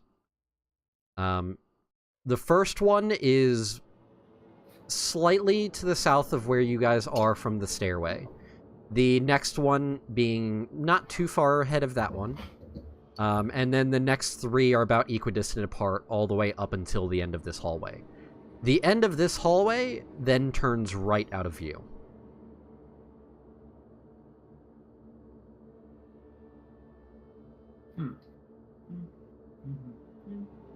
Well, so we only have one way to go. Let's go Where you check guys out going? that first door. Okay. Opening the door, you find yourself in a lavishly decorated bedroom with a stone wall splitting the 2 sides of the room about halfway down. On the southern side of the divide, the walls are painted a dark pink with streaks of white. On the western wall, there is a single small bed that has been shredded and destroyed. There's a single chest at the foot of the bed that has painted on it in childish handwriting the word Hannah. On the northern side of the divide, the walls are painted a rich blue with streaks of black and green. There's a single small bed that has similarly been shredded. There's a single chest at the foot of the bed that reads in a different childish handwriting, Thomas. On the north and south walls are dressers containing scraps and shreds of cloth. That is what you guys see. Thomas and Sarah? Thomas and Hannah. Hannah. Hannah. So here's we have found a child's bedroom. Hmm. And Eli just walks out. And I'm goes gonna look. next door. Onyx, I you wanna have them look mixed around. up. Thomas and Hannah are switched. Thomas is the Okay. north. Okay. And what are you doing? Investigating. Okay, make an investigation check. 6. Moving on. Okay. Is Yeah. anybody helping with that? Eli has already left. Yeah, Ilo's in the room. Alright, so then Ilo. Kind of on his shoulders looking around, I guess.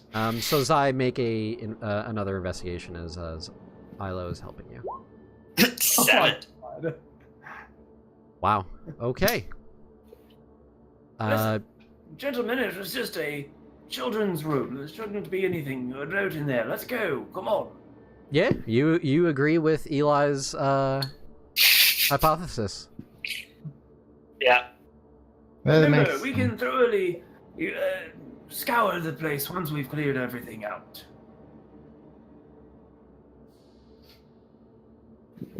And he's trying to open the door at the second room.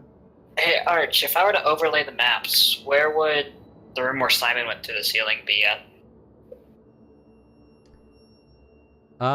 Well, Oh, supposedly he would have came into the hallway where you guys are. yeah. And there were 3 will-o-wisps? Yep. Okay. Where are you guys going? Next Yeah, room. Eli is opening the next door. Alright, that is C.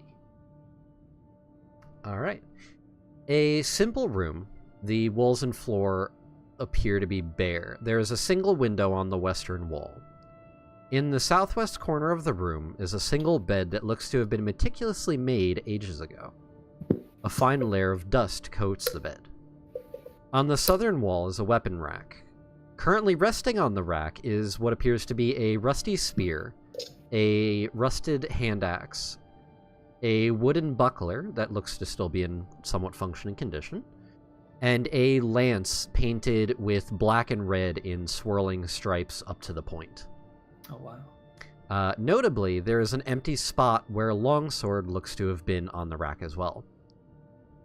The longsword, however, is on the floor in the hands of a skeleton. In the southeast corner of the room is an armor stand with a set of half-plate armor that also looks to be in very poor disrepair. I'm gonna do my standard nudge with the glaive on Yeah. the skeleton. It is not moving. Yeah. Look kind of like a knight, maybe. Right. That's up to you to decide.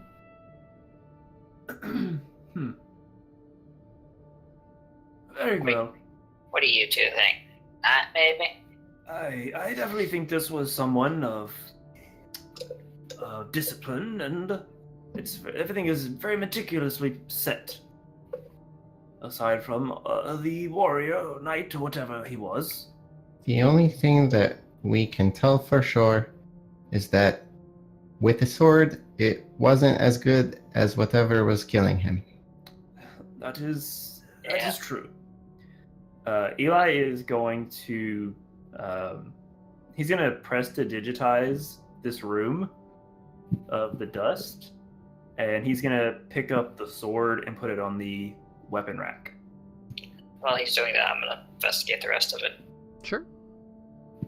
14. And I assume Ilo is helping you with this? Yeah, I'm on your shoulders helping with looking around. 21. 21. Alright, that's a good investigation. Nice. So, as Eli is being very kind to this room and making it look nice again, you begin fucking it up by moving shit around and looking.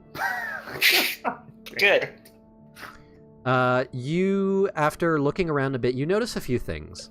On the walls, roughly near where the skeleton was standing, you can see that there are a few gouges in the stone. It looks like that sword was being used. It looks like it was being swung around, and that's what made these cuts in the stone. Wow. You also find, under the bed, a small sack. I open the sack. Inside, you find 200 silver pieces, 45 gold pieces, and 3 platinum pieces. Oh, Wow. You also find what looks to be the broken front end of a key. Oh, nice. Well, I found half the key. If we don't find the other one in our search, we're gonna have to go back to every single one of these rooms. Hey, let me check this bag I picked up earlier, now that you mention it. Oh, damn it. Yeah. Dummy. I mean, I assumed it would be just coins, but now I should probably check it. You're looking in it? Yeah. Inside, you find what appears to be 5 gold pieces, 30 silver, and 16 copper. Okay. Nope, not in here.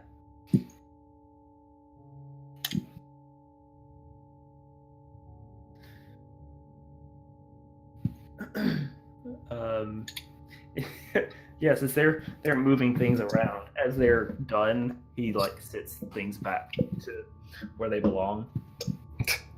Why? Okay. He respects the meticulous nature. Oh, shit, I misread something. Zai, you do also find, in... Where was it? Fuck, I forgot. I read so many things.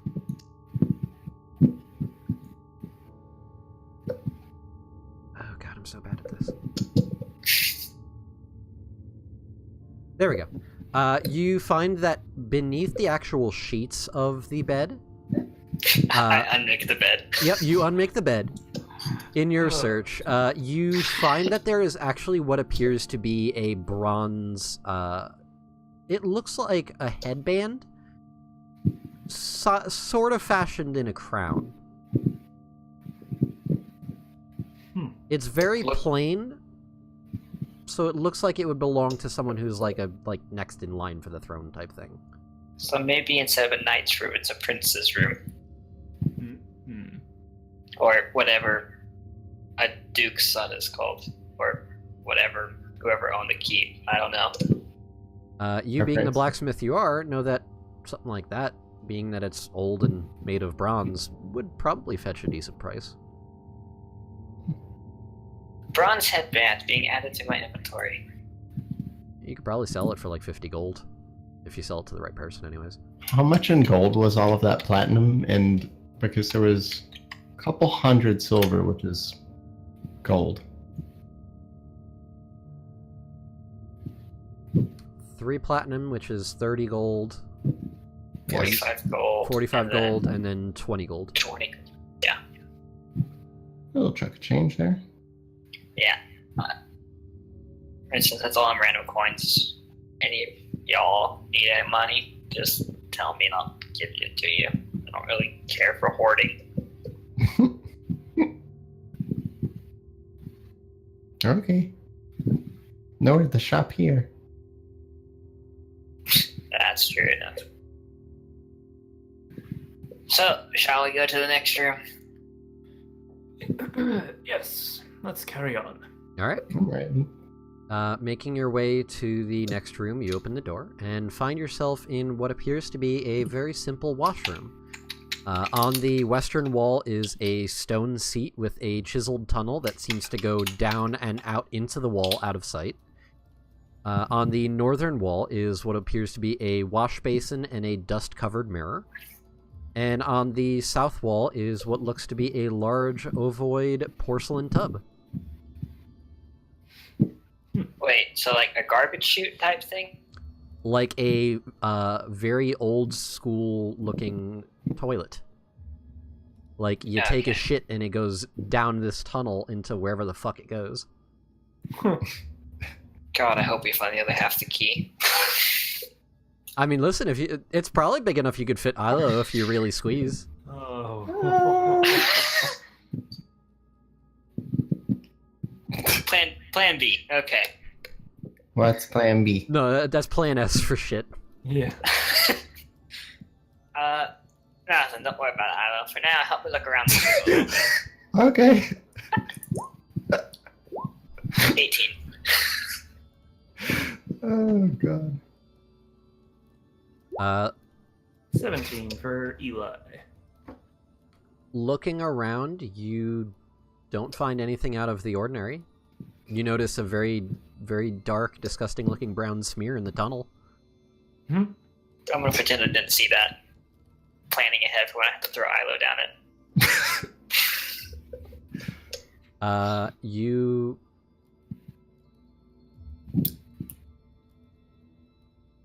Yep, nope, that's it. Okay.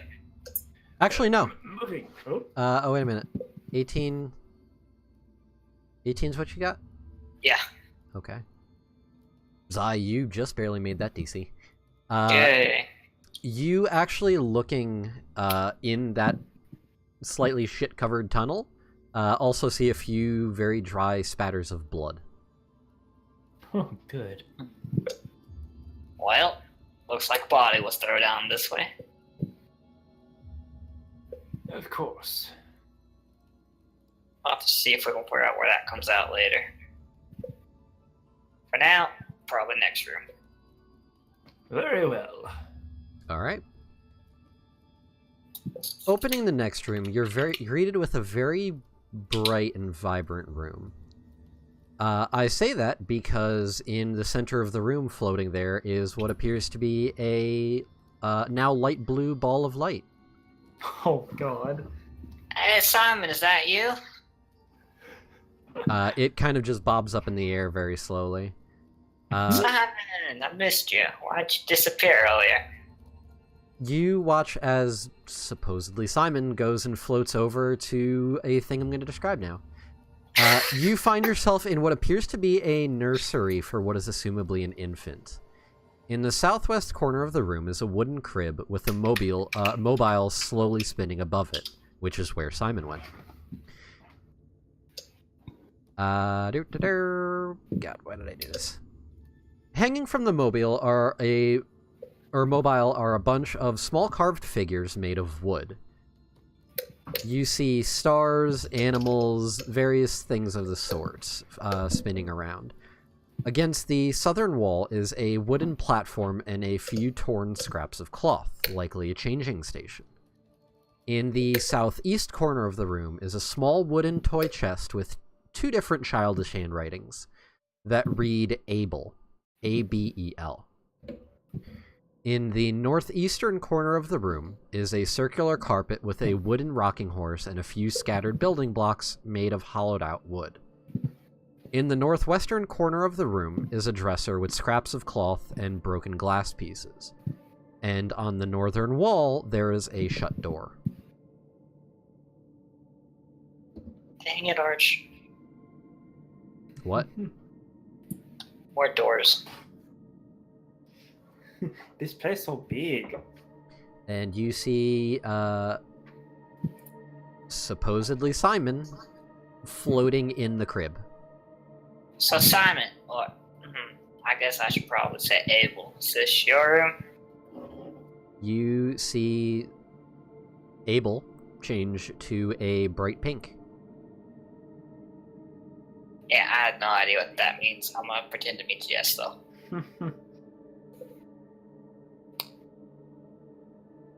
Well, Abel, I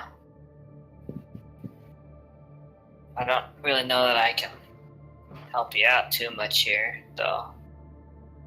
If you want to come with us, I'll see what we can do to make all of this better as much as we can. Make a persuasion. And I will remind you, you do have... God. Never mind. Oh my God. Yeah, I don't think your stream D6 is going to help you with that. No. And I can't imagine your companions are helping you because nobody else likes this thing. Right. Yeah. Can I have advantage because I found out his real name? Eli's like You know what? kind Sure, of fuck whispering it. in your ear. Yes! Plus the d6. You're going to use the sure? D6? Are you really trying to persuade? Yes! Oh my god. 22! Sai, are you really trying to talk to this will-o-wisp? And I mean, it is very dangerous. His name's Abel. After a moment, you watch Abel float up out of the crib. Not even, like, up out of it, like, through the bars, just phasing through it. And then, kind of, like, floats around you and just hangs out by your shoulder. Oh my god. I just kind of like put my hand like I'm gonna pet him, but I already know my hand will probably go through him, so I just kind of like pretend pat. I'm like awkwardly on his other shoulder, just kind of like, It's like should a cat. Should I get off? Nah, you can stay there. He doesn't weigh anything. He's like scared of it. Nah, it's Abel. Abel's friendly. Okay, I'm glad you're making friends, I guess. Well, Abel, it's nice to have you aboard. We'll see if we can figure out what caused all this and put it into it. You watch Abel turn to a greenish color and then go ahead of you and through the door into the other room. I'm gonna follow him. Because, last time I followed him, it ended so well. Oh no. Following Abel into this other room, you open the door and find yourself in a seemingly well-kept and organized room. In the southwest corner of the room is a perfectly made bed covered in dust. Against the south wall is a dresser containing scraps and shreds of black and white cloth. There is also what appears to be 2 sets of cufflinks in a small wooden box that's blatantly on top of the dresser itself. One set of the cufflinks appears to be set with rubies and the other with sapphires. In the northwestern corner of the room is a small walk-in closet-style room that has a chamber pot, a wash basin, and a hand mirror. In the northeast corner of the room appears to be a small brass bell hanging from a pole protruding from the wall. You also notice that there is what appears to be a string attached to the bell that goes through a hole next to the door frame and out into the hall. So, I want to look at the scraps of cloth. Are they like matey or tuxedo-y? Investigation.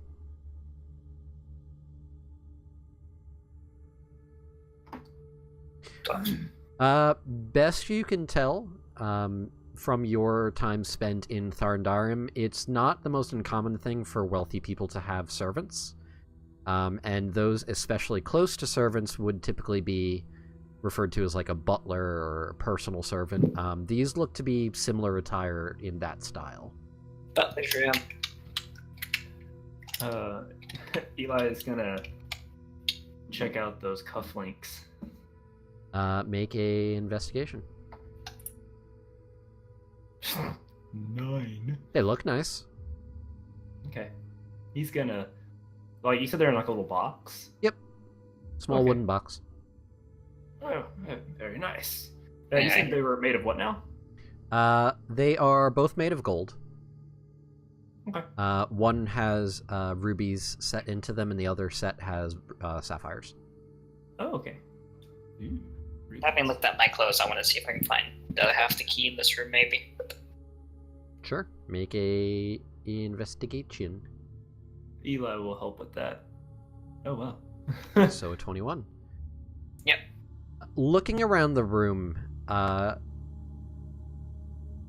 it's very meticulously organized to the point where you don't seem to find anything of interest. But then you see Eli kind of moving around, holding onto this wooden box, and you hear a rattling coming from the wooden box. Oh my god. Hey, Eli, can I see that box for a second? What? Yeah, of course. I want to check the box for a false bottom. It's not even a false bottom. It's just like there's like a cushion where the two sets of cufflinks are like resting on. You just pick up the cushion, and underneath you find what appears to be the head of a key.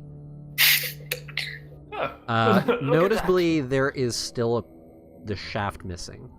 You've got the front end, you've got the back end, you're missing like the middle piece, it seems like. Okay. So it wasn't half, it was just a third. Oh, it appears we're still missing a piece. Yeah, Eli's gonna take those cufflinks and yeah, he's gonna take the cufflinks and he's gonna put them on. I'm just gonna check them out. Which ones? Oh, it's 2 sets. Two One sets. with rubies, one with sapphires. Ooh. 4 in total, 2 sets. Right. 2 to each set. He's gonna put he has a tiefling friend, and he likes the red ones. He's gonna put the red ones on. He'll Okay. put them rubies. They look snazzy AF. I must say, I quite like these. Fancy. I know, right?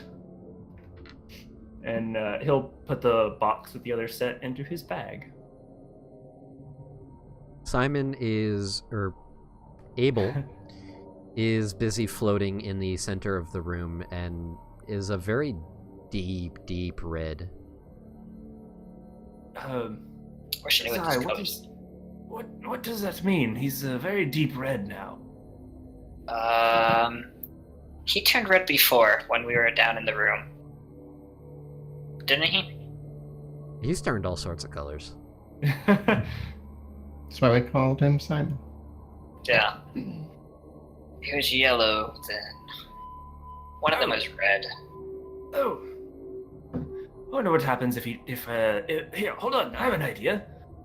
And Eli casts dancing lights, just to like around Abel, just to see like what his reaction is. He just kind of like throws his hand up, and some lights go up. Are you making the lights move, or are you just keeping them there? I probably like circle around him a little bit, not very fast. You see Abel move into the rotation and start spinning with these other lights. Oh my, that's fascinating. Abel. You got a minute? Abel stops and floats down to you. Eli will distinguish. Extinguish. Extinguish. That's not right. Words He will are hard. extinguish the light. Yeah. I hold up the 2 pieces of key. Do you know where a piece that kind of looks like these 2 would be?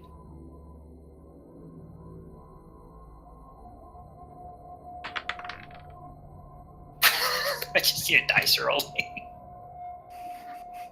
You watch Abel turn to a bright yellow and then fly out the door. I run after him.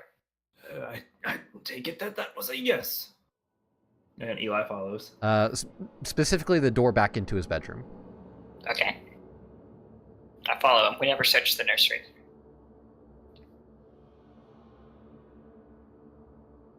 You follow him into his bedroom.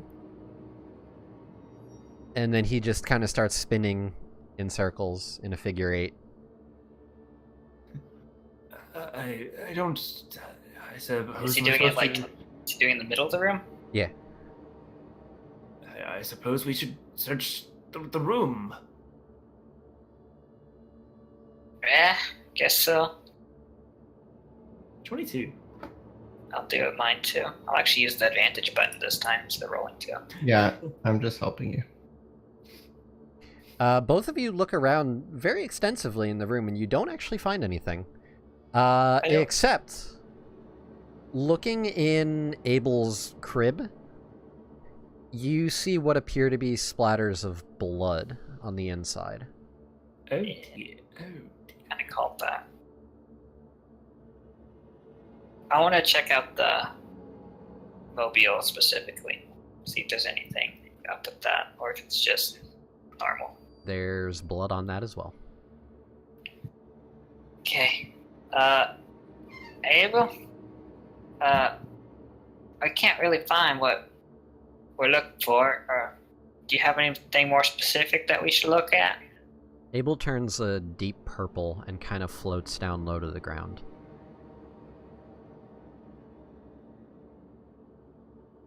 Eli gets low to the ground with him.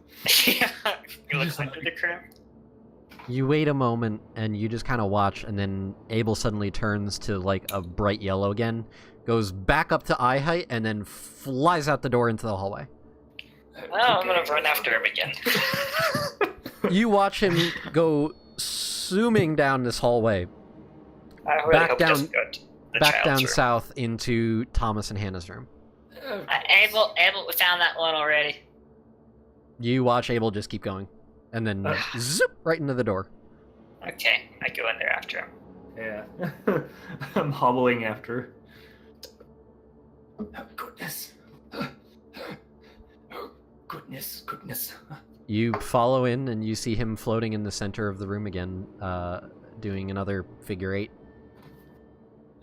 Oh wait, no, we found one in the room above this one, Air's room. Then we found one in the butler's room, right? Not right out of this room. Right. You guys never searched this room. Right, Right. okay. Well, I guess we should search this one now. Go for it. Oh wait, we did search it. I just got a 7 and an 8. Yeah. I know That is Eli true. did not. Okay, 21. Oof. Okay. Eli still Wow. sucks. Eli is still like, just give me a moment to catch my breath. This Both is of- just the children's playroom. Both of my advantages started with a 1. Zai, you start looking around the room, and you notice a few things. On the wall above both beds, you see very old, dried spatters of blood. Yeah. And as you're looking around, you find on the floor beneath Thomas's bed, there is a rusted dagger with dried stains of blood on it, and next to it is what appears to be the broken haft of a key. Oh. I'm going to avoid touching the dagger because I don't like it. It's rusted. I don't like rusted things. And I will grab the key. You grab the piece of the key. You now have 3 pieces of a key. Sweet. I want to, lay them all out in front of me on the floor and just sit on the floor. Grab out my +1 smith's tools, and then using little bits of my fire breath kind of forge them back together.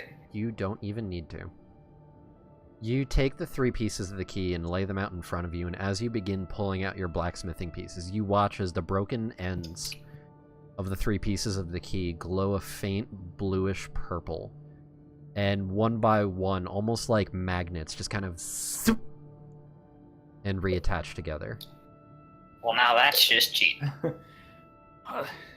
That's quite handy. I kind of had a bit of a grim thought after seeing the few rooms that we've been in up here. And, Abel, you don't suppose that,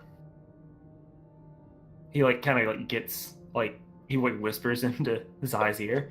You don't think those were the Thomas and Hannah that we had to dispose of earlier, do you? I'm almost completely sure of that. Almost certainly it was.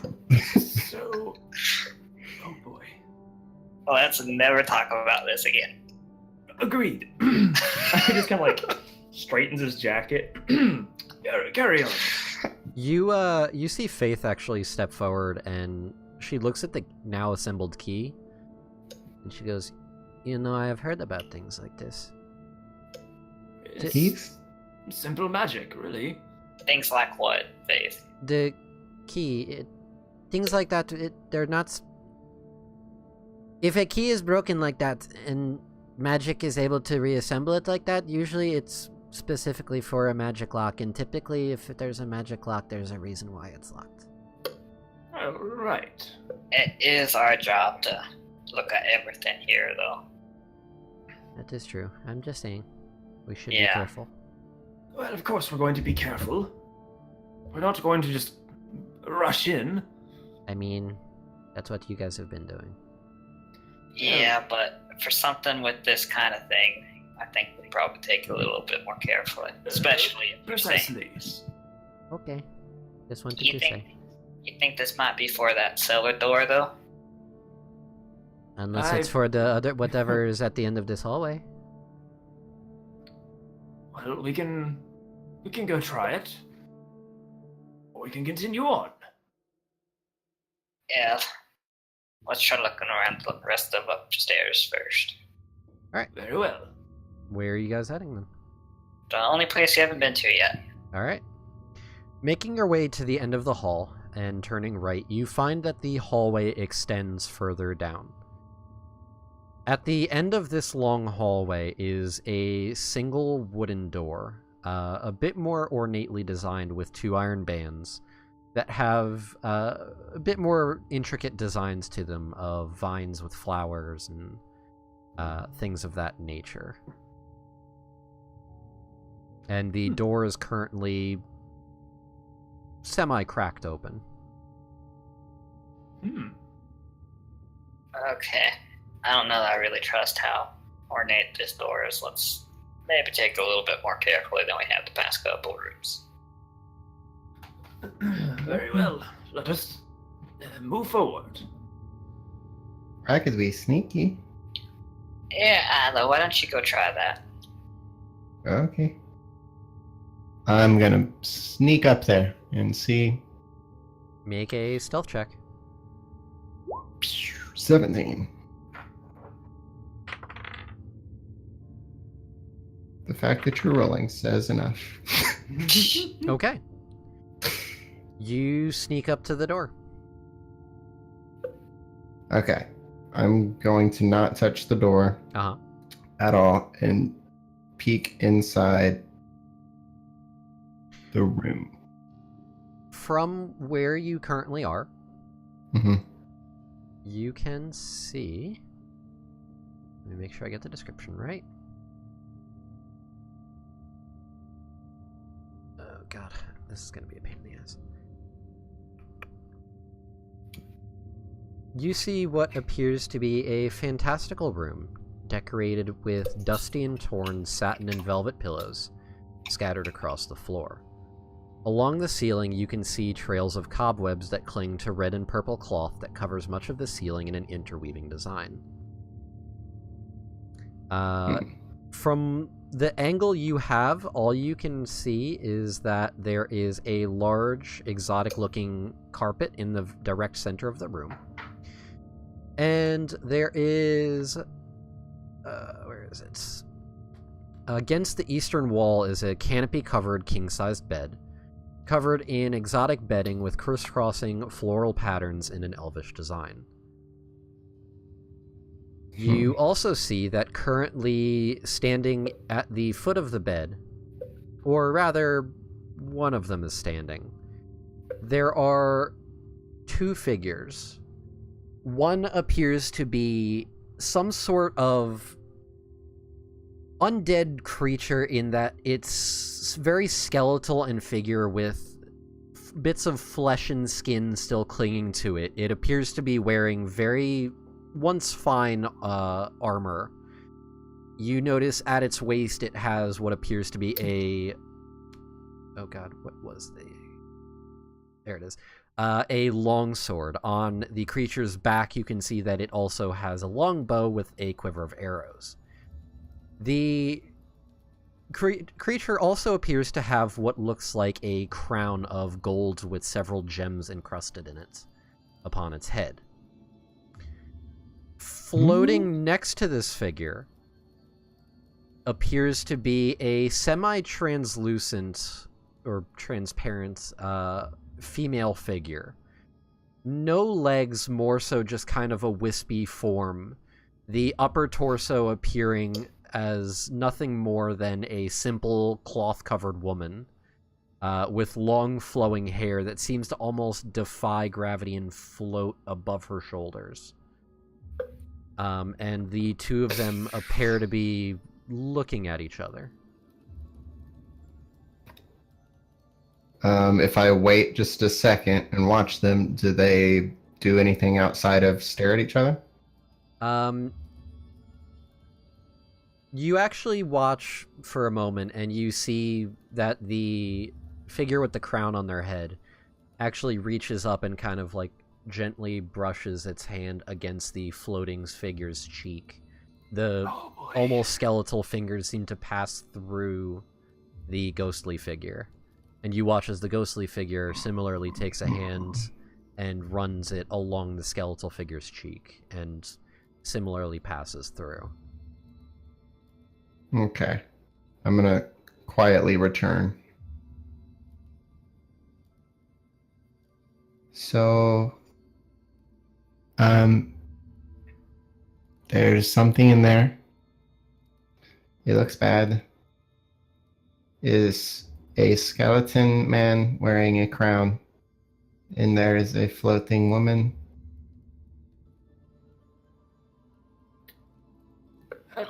Not good. Should, Floating woman. should we try what we did with the blacksmith, where you all set up out here and I kind of linked them to us? The woman and the man look like they are fond of each other. Oh, Like maybe it could be like the Lord and his wife. You said he was wearing a crown, right? Mm-hmm. You guys actually, as you're talking and you mention the man and woman, you watch as Abel turns a bright pink and then flies off towards the door. Well, crap. Well, We'll see what happens. And then he phases through the door and disappears. Prepare yourself just in case. preparing. After a moment, you actually hear a voice echo down the hallway, and you hear, Abel, what are you doing out of bed? You should be resting, dear. And you hear a similar, well, I shouldn't say similar. You hear a different voice then say, Come now, dear. The boy is certainly old enough to be out of bed when he wishes. He's not technically the same age as when he passed. I know, but They're sentient. I They're not- just wish we had... I know, dear. I know. Let us return to bed. Abel, go back to your room. They're sentient. They're talking. You, as you're having this talk, you watch as Abel kind of floats into the doorway and then kind of like just sits there and kind of like moves towards you guys and then moves back to the door. You want us to go in, Abel? I think we might be able to. Abel, what are you doing? Eli just like looks at Zai and Ilo like should I go over the door? I'm gonna walk up to the door and knock on it. You're the one wanting to make friends. Go. Are Walk the rest up to of the you door. following, or are you staying back as I knock? I'm on his shoulders. Okay. Oh God! You guys go up to the door and you knock, and you, after a moment, hear, Abel, did you bring guests? Oh dear, I think it's nice that Abel makes friends. Eli will actually kind of sheepishly call out. Abel did bring a few guests, Oh, and he'll they're kind of like living guests. keep the door open a little bit. And You push the door open, you hear the guy just go, Yes, living ones, come in. Please. he just like looks at everyone like, Okay. I walk in. Yeah, like I'm walking in, but like before we do, like he just I look at you guys and I'm like, is this real? I shrug. So, walking into the room, I'm going to give you guys the full description. A fantastical room decorated with dusty and torn satin and velvet pillows scattered across the floor. Along the ceiling are trails of cobwebs that cling to red and purple cloth that covers much of the ceiling in an interweaving design. In the northwest corner of the room, which is right by where you guys are, is a walk-in closet that appears to contain shredded and torn clothes, many even in their horrid states appearing quite exquisite. Against the northern wall is a desk with several drawers half open or missing. To the right of the desk is a large vanity with several drawers all closed. To the right of the vanity is a changing wall, or one of those changing screens. Against the eastern wall is a canopy-covered king-size bed covered in exotic bedding with crisscrossing floral patterns and an elvish design. Next to the bed is the string that travels up the wall, along the ceiling, and out the door into the hallway that you guys were just in. In the center of the room, on the floor, is a similarly exotic, elvish-made round carpet with interweaving threads of gold, silver, and black. On the southern wall is a large wooden chest with a lock on it. In the southwestern corner of the room is a walled-off master bedroom with a wash basin on the north wall and a large bowl dipped into the floor for bathing. Standing in front of the bed, you see the skeletal figure with flesh still semi-clinging to it, golden crown with the gems on it, wearing the once fine armor with the longsword and longbow. And next to it is the ghostly female figure. And they both turn and look at you, and you hear the supposed lord say, "Living ones that have made it here." We're very sorry to intrude. We didn't actually realize that anyone was still inhabited this keep.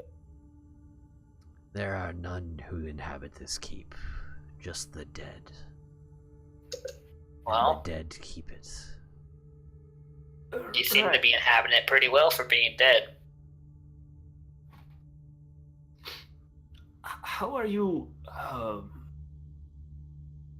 You appear to be, well, unfortunately, dead. But how are you still yourself? You're not a mindless creature. No, we're not. What? How? Why? What happened here? This place is clearly gone through something horrible. It looks like he's about to say something, and then you see the ghost kind of put a hand out, and she says, "Why should we tell you anything? You're just another treasure hunter of sorts. Plenty of your kind have come here before. All before have perished." We want to help. We're not treasure hunters. I mean, The living I'm wishing a to help the scholar. dead. Oh, a scholar, so you come to rob us of our knowledge, then? no, not. No. We didn't know what we were getting into at this place. We weren't sent here to pillage and plunder, and this, through legality, was supposed to be we were supposed to own it, or our guild, per se, was supposed to own this land. When we were sent here to clean things up. But, upon arrival, we stumbled upon a rather interesting mystery. This land is ours. Until we have passed, it shall be no other's. The curse forbids it. Curse. Now, what curse are you talking about there? Keep hear a mention of it, something about traders and bells as well. Way to go, dear. We're trying to not tell them things and you go blabbing. Well, I'm sorry, Okay. dear. Look, I was trying to tell them to fuck off without saying fuck off. Dear, your language. Abel is right there. Yeah, Abel's a friend of ours, so I'd appreciate it if you could, treat us a little bit more courteously. Oh, we really do want to help, but if you're under a curse, don't you want that curse to be lifted? You'll just die like the rest. Well, if we die, then you succeeded in your goal, so what's there to lose? Hope. Exactly. You have So to have if- some sort of hope. So if we die and you're still under the curse, there's no hope. But if we leave and never come back and you're still under the curse, there's still hope? Having hope and having it struck from you is far worse than never experiencing it at all. Yeah, I can see where you're coming from there. On the other hand, I think we probably handle it. We're not Could just your mindless, treasure hunters or plunderers. We are people with talents. I am a scholar, a learned person. He is a blacksmith, one who is trained to fight. Ilo here is a Trained in the chef. magical arts. Yes, he's a magically trained chef. I know And magic. then we have Faith, who's a cleric. We're not just mercenaries, riffraff from the streets. We're talented individuals working as a team. We're not here to make a mess. You watch as the ghost floats right up in front of you, Eli. And very similarly to what Ilo saw, takes a hand and just kind of puts it up by your cheek. You speak with words befitting one who would have visited our court. Silver tongues did they all have. I don't really see myself as... As you can see, my charisma score is only an 11. I would not consider myself a silver tongue. I am just a learned individual. I don't try to use my words to persuade others. I just simply try to speak the facts. Hey, out of curiosity, was the free company around back when you guys were all alive? I have not heard of such a thing. Okay, Nor just have wondering. I. We have been this way for a long, long time. Well, it's definitely been as long as my tribe history can remember. Longer. Let us help you. You have nothing to lose, truly. You say you could lose hope? Dear, sorry to interrupt you, learned one. He just nods. Dear, he mentioned the tribes. I suppose I should introduce myself. I'm Zach Kieran. I'm, presumably the next leader of the Glaive tribe, but it's been a while since I've been back. The Glaives. It has been a long time since I have heard of the Glaives. Once your people were trusted allies of ours. Oh no. Well, we'd like to be again, but apparently we don't know what's going on out here. We just consider this place cursed and we shouldn't go here. Dear, don't be that way. Long, long ago, the tribes were unified under us. The lands around this keep were full of life. A bustling city we were, with this bluff at the center. The river surrounding, providing nourishment for the people and the land. Buildings aplenty, we were a proper city, one who could rival that of any other land. We had power, wealth, fame. There was none who would ever stand in our way should we desire anything. But we never desired much. Just to live and continue our line.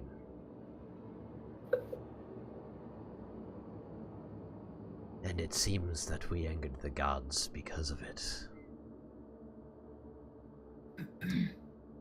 I see confusion on your faces. Yeah, you angered the gods by not wanting anything.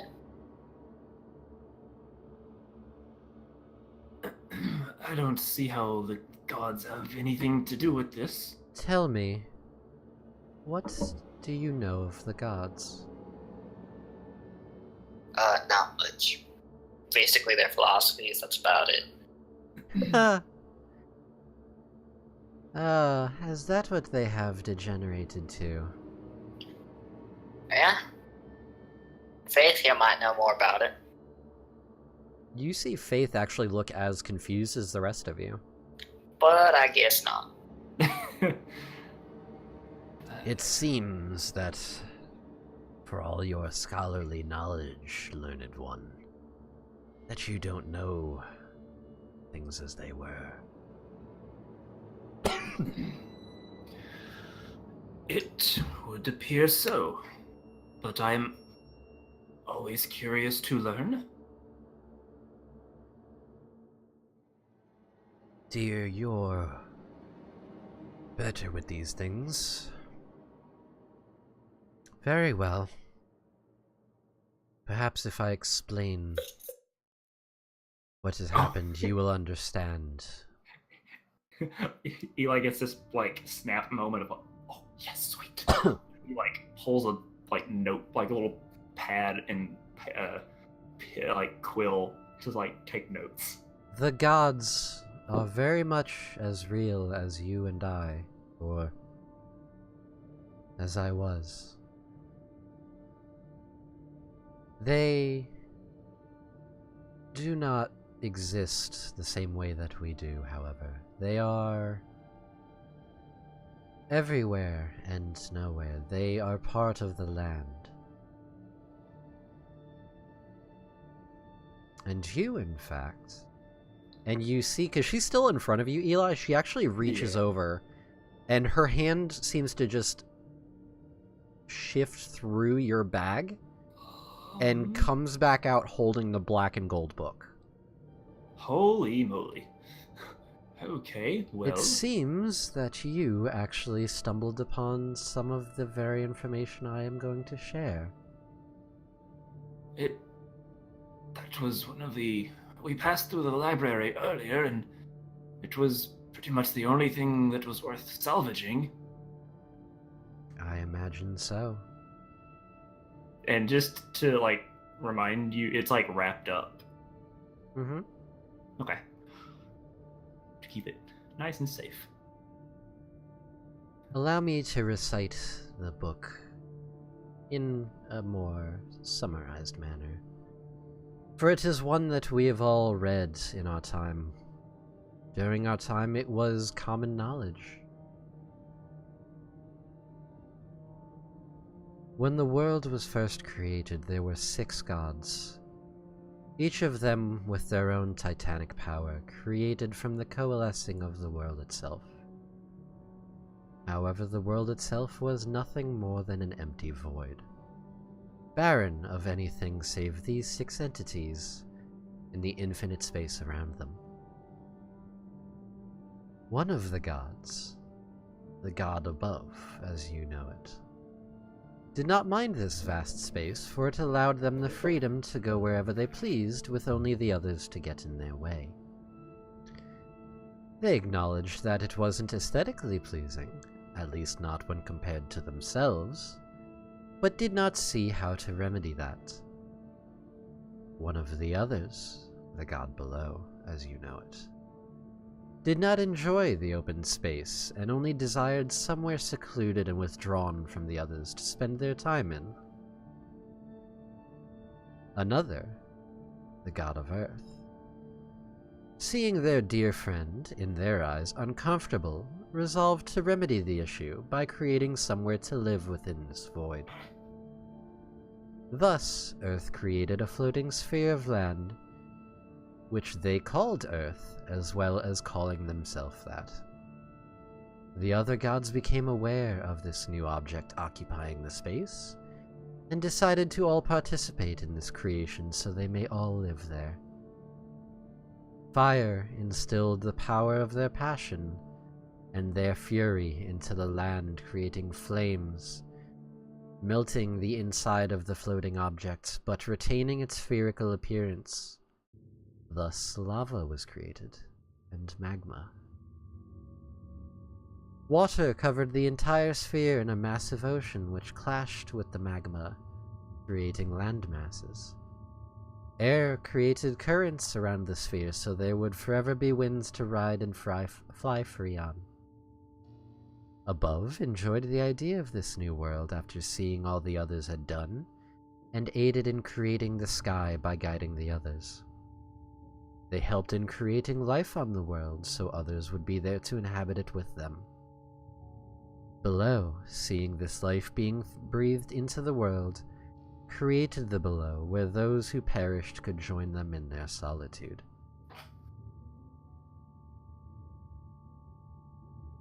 For ages unknown, the world was good and the gods were happy. However, something happened and the gods all perished, and their essences fused into the land itself in an underground sea of sorts.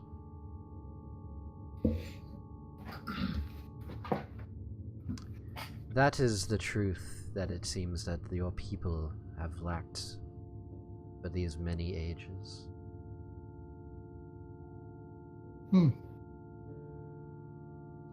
Philosophies they may be now, but they still exist in a form. Else this curse may have been broken, or would not have started in the first place. We are cursed by the gods themselves. In our arrogance, we claimed that our land, our kingdom, was the finest and that none could challenge it, that we were the greatest in this world. The gods, all 6 of them, took offense at that.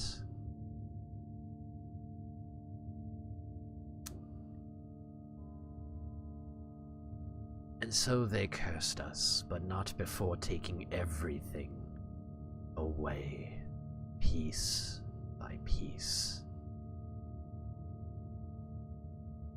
Starting with our butler, Walter, who to this day bears the curse and prevents us from being free of this life of undeath.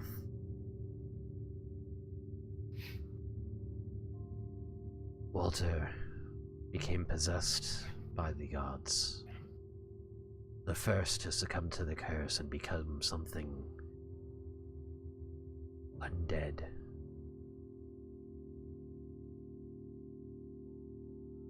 He took these powers, these dark gifts that the gods cursed upon him,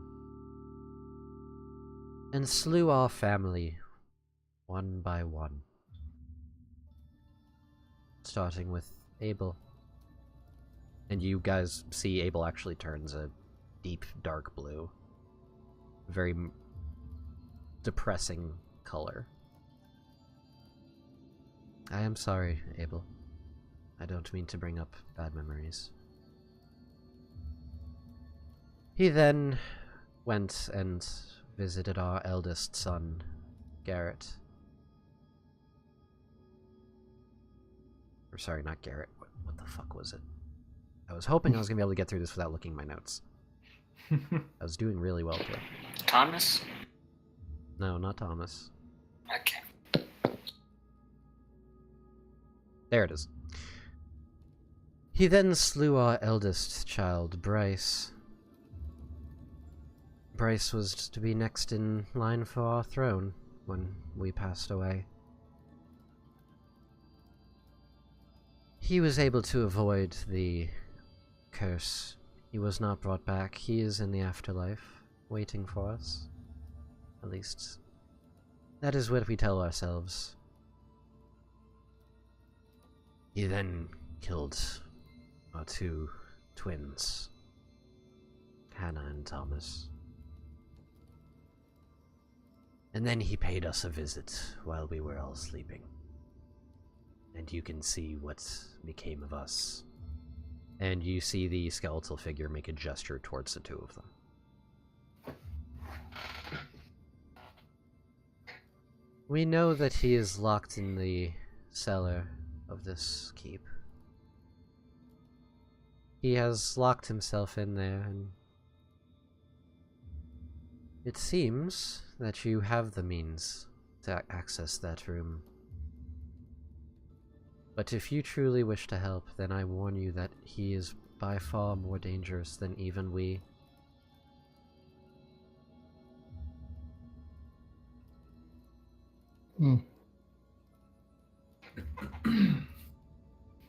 We cannot guarantee your safety, and we will not be able to help you.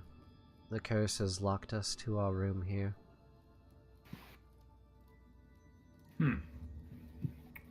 We have no more power over this keep, nor anything else beyond the walls of this room.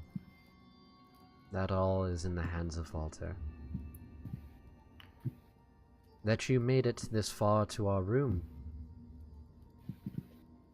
certainly speaks of your skills, at least to an extent. I imagine you had many encounters with those that are in the thrall of Walter's command. We done our had best. a few run-ins, yes. Done our best to set them free. That is good. Blacksmith thanked us. He was a good man, the blacksmith. I cannot remember his name, but he always did well by us. His creations were of quality make. Thank you for freeing him. I have one last question. Ask it. Well, what was the name of your kingdom? That's what I was just about to ask. You watch as the ghost's head tilts to the side as if in thought, and then you see the guy's head also kind of tilts in thought. I don't remember. There are many things that we have since forgotten. We can't even remember our own names.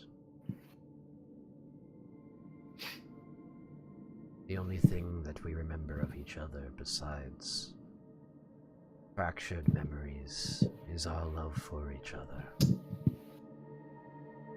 And you watch both of them smile. The ghost, it's not that creepy.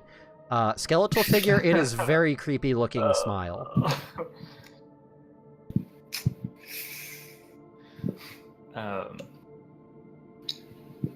We'll go meet that butler tomorrow.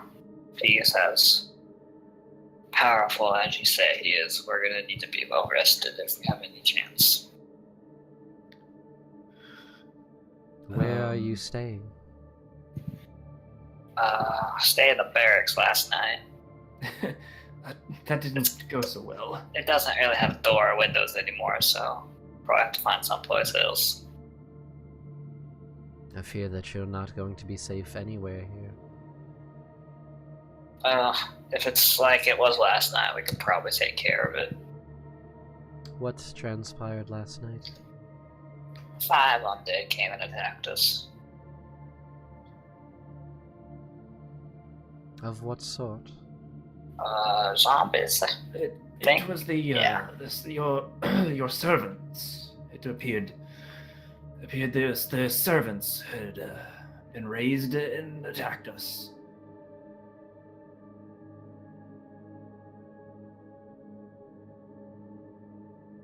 He may have been testing the waters.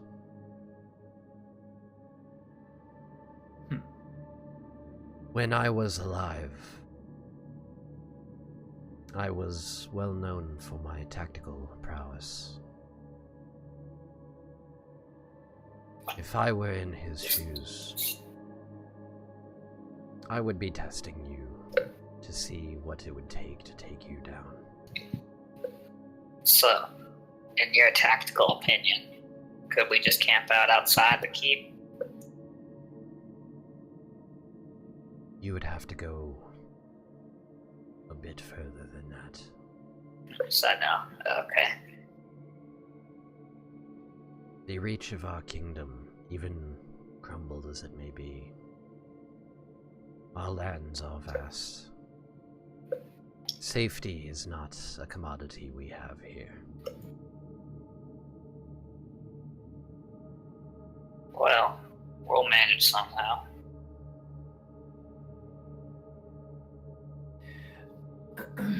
I hope you can. I would like to see my son.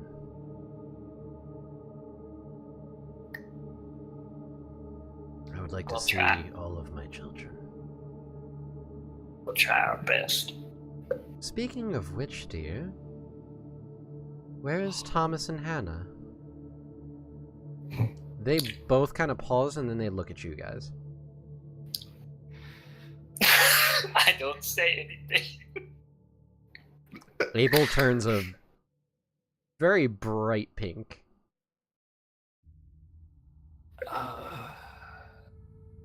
I take that as they've since moved on and are waiting for us. Couldn't be helped. Unfortunately, they were one of the first creatures to attack us. We were unaware at the time what was transpiring here. I managed to talk to Abel, and he didn't have to suffer their fate, but the other two, I'm sorry. I suppose it's easier for Walter to control at least somewhat developed children's minds than that of young Abel here. Perhaps that was for the best. After all, Abel led you to us? Well, he did.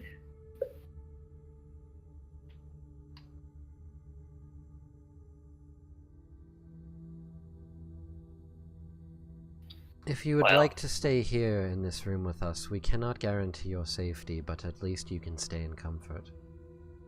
We have no real use for the bed.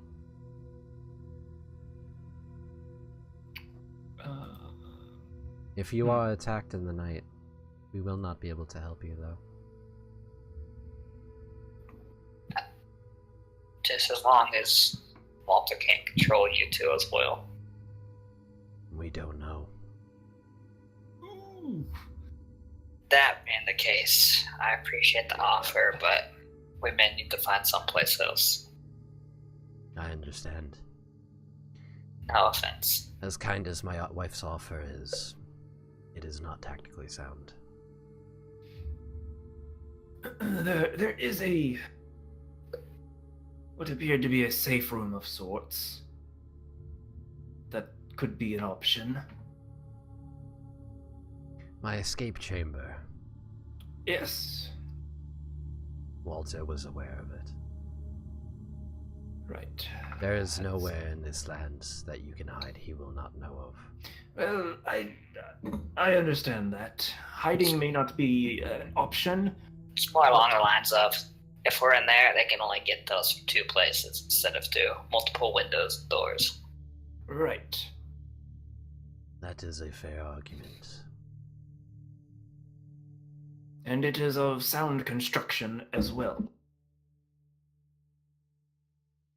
I should certainly hope so. Well, it would appear that we have some discussions that need to happen. But hopefully, this time tomorrow, hopefully this time tomorrow you won't be here, and you will have moved on. I wish you luck. And with that, I think it's about time to take our leave. Thank you for the information, first of all. And we'll set things right. Do not worry. I hope things go well. And Eli will kind of stamp his cane a little bit and turn to walk out the door. And if he passes by Abel, he'll kind of do that weird little pat that Zai did and say, "Thank you, Abel." Is Adlo on my shoulder still? Yeah.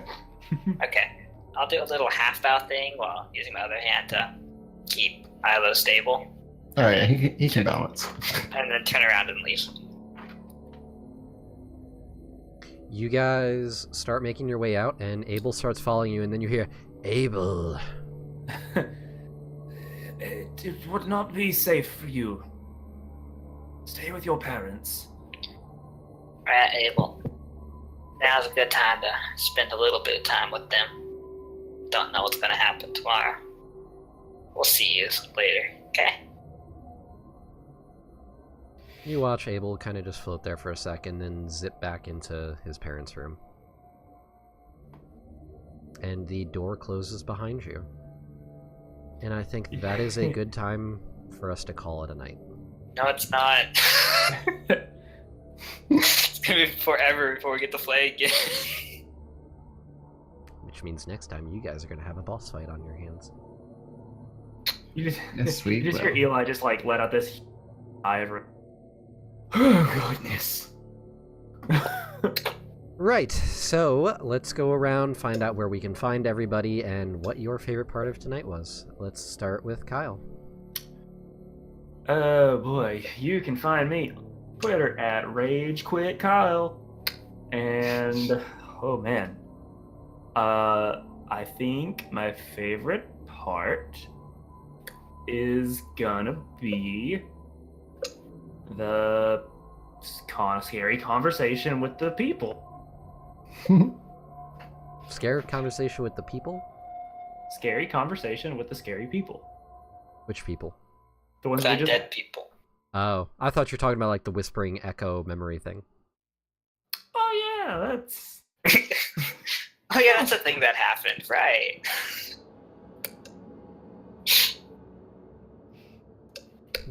Alright. Neil. You can find me on Twitter at Bardic Martin, and I think that the background in the kids' rooms and stuff was cool, and kind of hearing the butler stuff pieced together. It's always the butler. It is always the butler. It was the butler in the pantry with the butter knife. Undead horde. yeah. It was Colonel Mustard in the library with the candelabra. Alright, and Onyx. Yeah, I'm Onyx. You can find me on Twitter at OnyxKilD. Let's see. I have two favorite parts. One, I really like lore dumps. I like learning more about the world I'm in. And two, all of my conflicting emotions about what I'm going to have to do with Abel after all this is over. What do you mean? What you're gonna have to do? You're just gonna fucking disappear, dude. I really hope that's what happens. Because if he doesn't disappear, that's going to suck.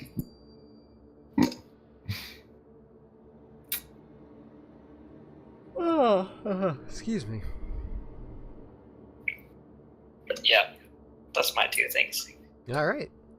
As for myself, you can find me on Twitter at arch_DND. You can also find me running the Lucky Die Podcast Twitter, which is at TLDpod, which is a podcast that both Neil and myself are on. I love that I could finally share this story with you guys. Because I spent so many hours writing this entire keep, the maps, writing about the people and what happened here. And I'm so glad to finally have that out to you guys because I was so excited to share this story and see how you guys took it. I actually do like that you made friends with Abel because I think that is cute as fuck. That you essentially made friends with a ghost baby. Yep. Except for the part where you unsurreptitiously murdered his brother and sister, but to be We're not fair, talking I mean, about that. yeah. I like how I said that in character. Let's never talk about this again. I don't want to talk about it. What happened to the other children, dear? Ooh, about Ooh, that. Why'd you have to ask? Yeah, see, the thing is, gotta go, bye. I blame the butler. Bye. It was the mother's fault. Bye. Start backing out of the room. Yeah. I was actually curious to see how you guys were going to handle the Lord and Lady. Because I have stat blocks. I was ready for you guys to fight. Yeah. Oh, come on. I've tried to talk to every single thing that's possible to talk to at this point. That is true. I had to consider it an option. Look, a blacksmith. I'm going to talk to it. Oh, look, a floating ball of light. Let's talk to it. Hey, look, zombies. Excuse me, sir. Do you have time to talk about Jesus? Do you have time to talk about our Lord and Savior, the Fire God? Is that a yes or a no? Blow. Die. It's like, oh, okay. All right. I thought it was going to be political stuff, and then it was religious stuff. I want to know what the kingdom's called so I can remake it. Yeah, so you asked it. I was about to literally ask, what was the name of the keep? It's almost like I left it open for you guys to name or something. Yeah, I knew. I wanted to recreate the old kingdom because that would be cool. But then the gods would be mad at us. Then we can deal with gods. Did we not learn from the story that we heard? He does not buy that bullshit though. He's like, it's still probably something else. He hasn't bought into the whole god thing. I totally believes it. Eli's probably. I think Eli right now believes it. A deal. I didn't catch that. Eli, I think at this point, Eli thinks it's still necromancer type thing. I don't think he has bought into the gods cursed us. We'll have to find out. All right. So. That being said, I believe next week we are not here, Onyx, right? And the week after that as well. So we will be back on the 24th of June. In the meantime, we'll probably do something else. We'll probably just play some Overwatch or Sea of Thieves or whatever the hell we decide to play that night. Which kind of sucks, but hey, Onyx has to go be a druid for a couple weekends, so... Yeah, for all the people who watch this channel just for me, I'm gone for the next 2 weeks. Yep. Onyx has There to goes your be viewer a base. druid camp. Alright, well, thank you all very much for watching. Thank you to those of you watching on the YouTubes, and until next time, bye! Bye. Bye. No joke.